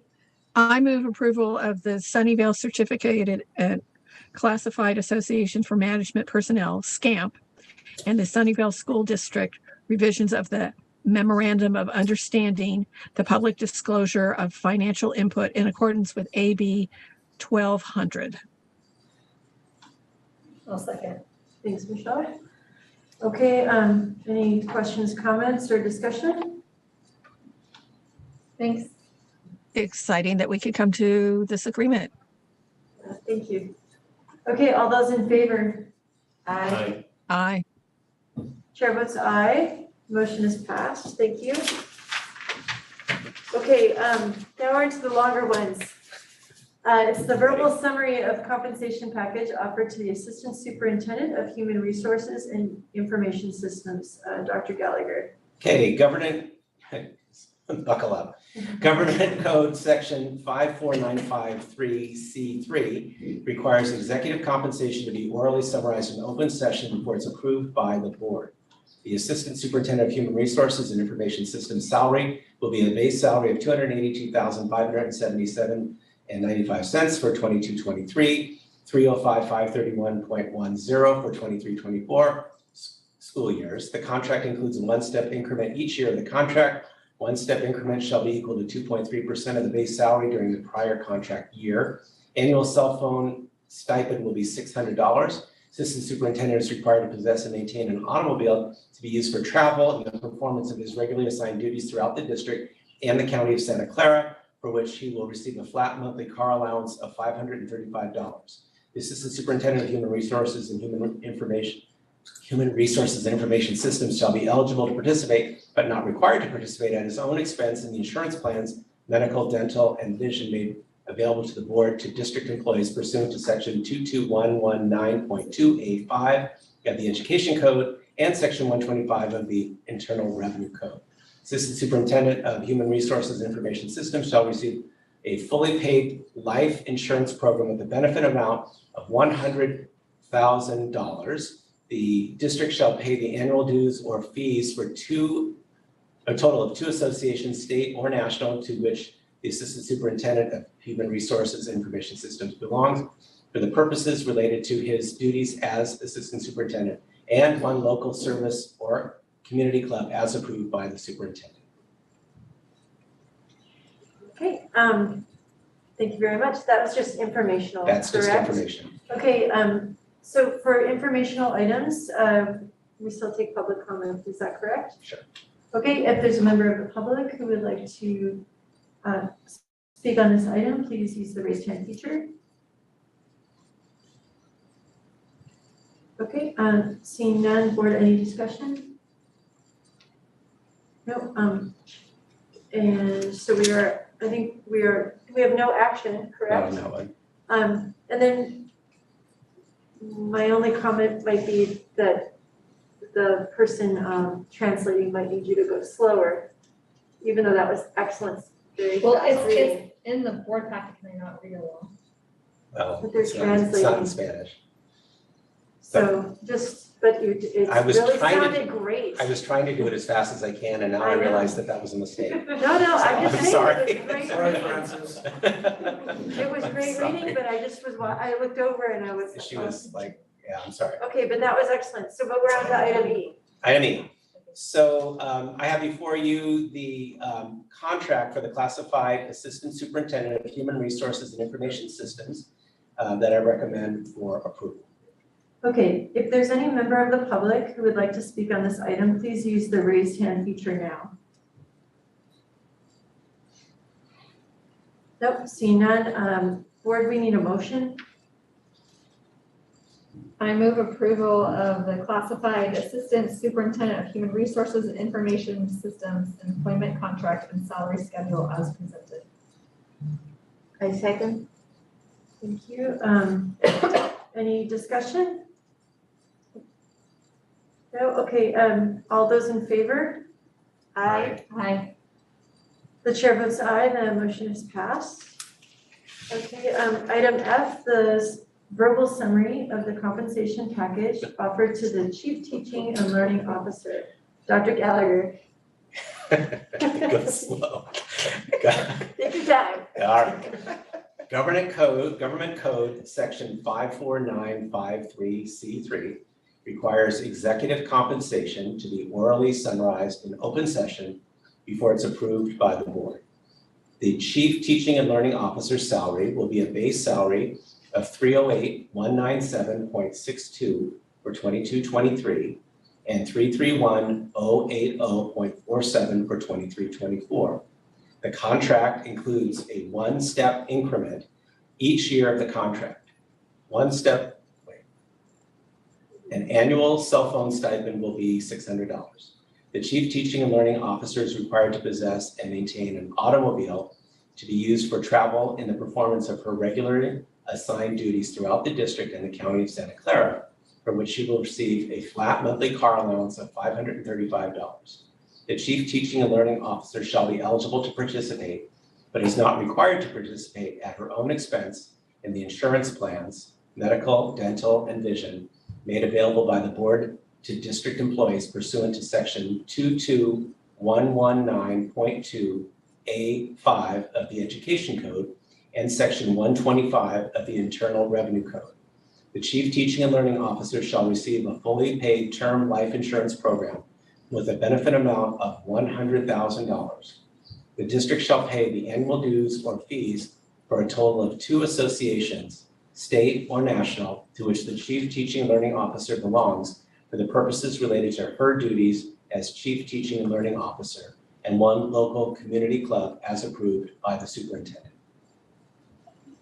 Okay, if there's a member of the public who would like to speak on this item, please use the raised hand feature now. Okay, seeing none, board, we need a motion. Oh, no, we don't need a motion. This is a description. Okay. Board, any questions or discussion? Okay, seeing none, item G, Dr. Gallagher. So before you is the employment contract for the Chief Teaching and Learning Officer. It is my recommendation that you approve that contract. Okay, if there's any member of the public who would like to speak on this item, please use the raised hand feature now.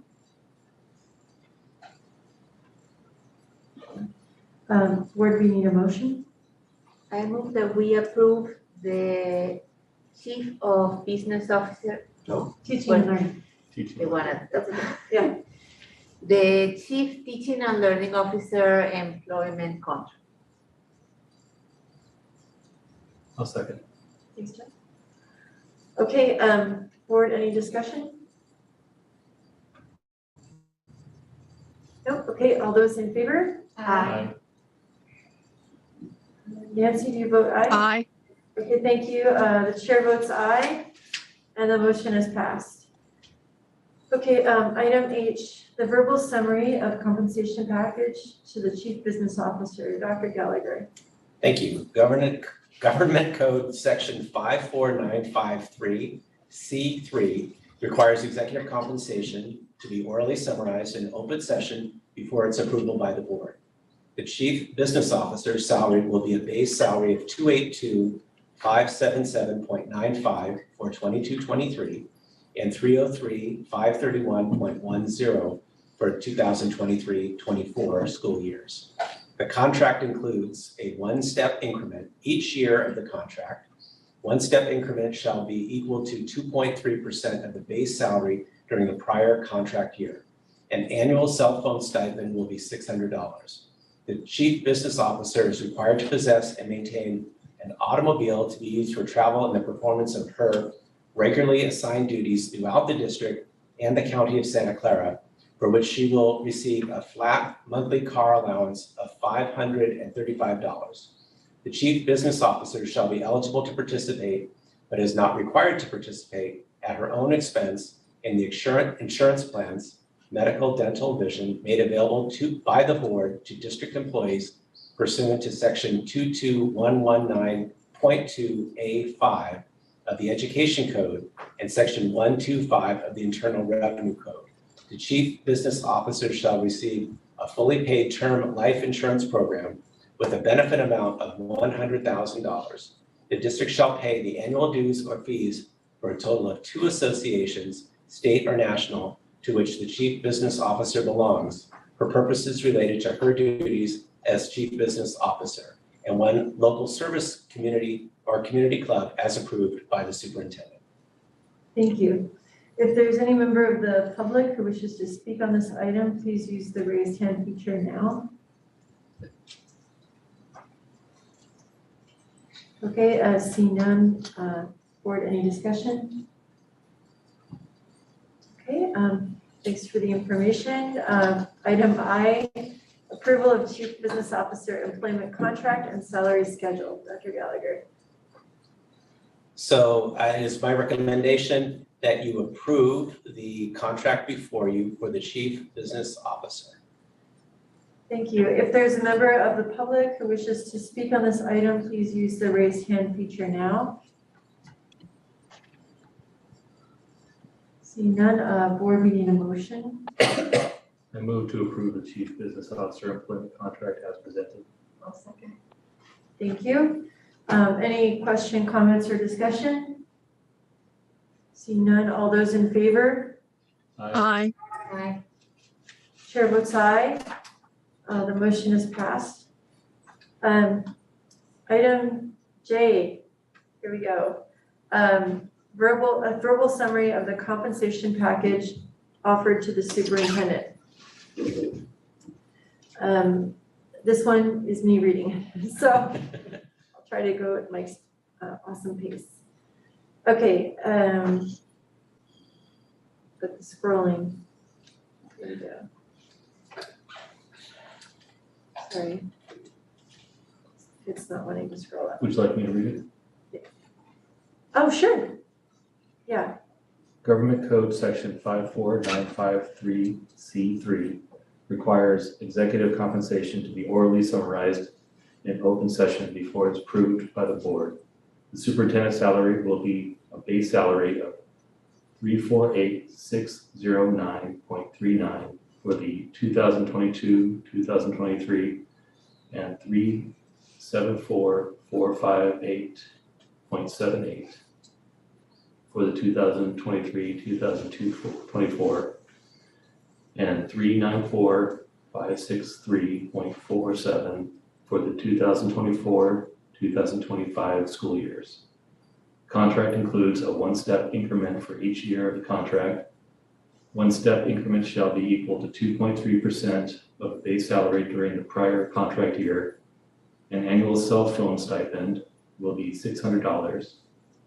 The superintendent will be required to possess and maintain an automobile to be used for travel and the performance of his regularly assigned duties throughout the district and the county of Santa Clara, for which he will receive a flat monthly car allowance of $535.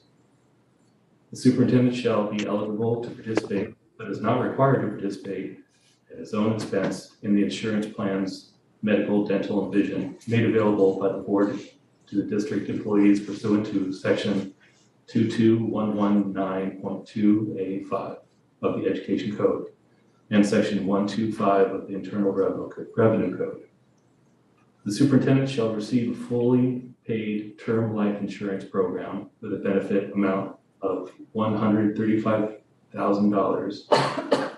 The district shall pay the annual dues of the fee for a total of 2 associations, state or national, to which the superintendent belongs for purposes related to his duties as superintendent, and one the Sunnyvale Rotary Club. Okay, thank you, Jeff. You saved me on my scrolling. No problem. Okay. So if there's any member of the public who has would like to comment on this item, please use the raise hand feature now. Okay, seeing none, board, any discussion? Okay, on to item K, approval of the superintendent employment contract. It's the recommendation of the board, or it's the recommendation of the board of it. Oh, it just says, it's a recommendation that we approve the contract for the superintendent as presented. If there's any member of the public who would like to speak on this item, please use the raised hand feature now. Okay, seeing none, board, we need a motion. I move that we approve the superintendent employment contract. I'll second that. She can take the second, that's fine. Okay. Nancy second. Nancy. But I just noticed something as I was reading through that I missed before. I don't know if it matters because it's just in the description. So on the third paragraph, the last paragraph under the description, it says the board employs the superintendent for a period of 2 years. But it's actually 3 years. So I don't know if we need to make a motion to amend that description or if that doesn't matter. Doesn't matter, it's just a description. It's in the description. Okay, Yeah, I would say the contracts will matter, yeah, I just wanted to double check on that since I just noticed it. Okay, so we're good. especially since it. Okay, thank you. I'm sure Jeremy and Mike will double check that for us. All those in favor? Aye. Oh, I'll just make one comment though, just, I'm gonna do a blanket for all of them, so take your time, like, thank you, all of you for all that you do. All of us, right, just appreciate working with you and all the hard work you guys put in and your care for the district, and just thank you to all of you guys. Thank you. Thank you. And I'm extremely pleased and proud of my, they're amazing. I'm very excited. Yeah. Okay, so all those in favor? Aye. Aye. The chair votes aye, the motion is passed. Nancy, do you have your hand up? Do you want to say something, or did I miss you for discussion? I'm sorry. It's maybe been up for a while. No, that was for seconding. Okay, super. That was Okay, for well, seconding. Thank you. Thank you. Okay, And it's so, not letting me lower. There we go. okay. All right, well, now that it's passed, we're really excited, so thank you all for all of those. Right now, we already had public comment on that. I just copied and pasted one too many times, so I confused myself. I'm sorry. We're on to item 15, future meetings and adjournments. 16. Our next 16. Yes, 16. Okay, item 16, copy that one. Future meetings and adjournment, Thursday, August 11th, 2022 at 6 p.m. Regular board meeting in the district office boardroom. Any discussion or comments other than have a great summer? Have a great summer. Yay, 9:22, the meeting's adjourned. Happy summer. Yay. Thank you. Thank you, Francis. Yes, you're a little rough there at the end. Thank you. Good night, everyone. Have a nice summer. It's funny, I started as fast as I could. And then when I did it slower, I'm like,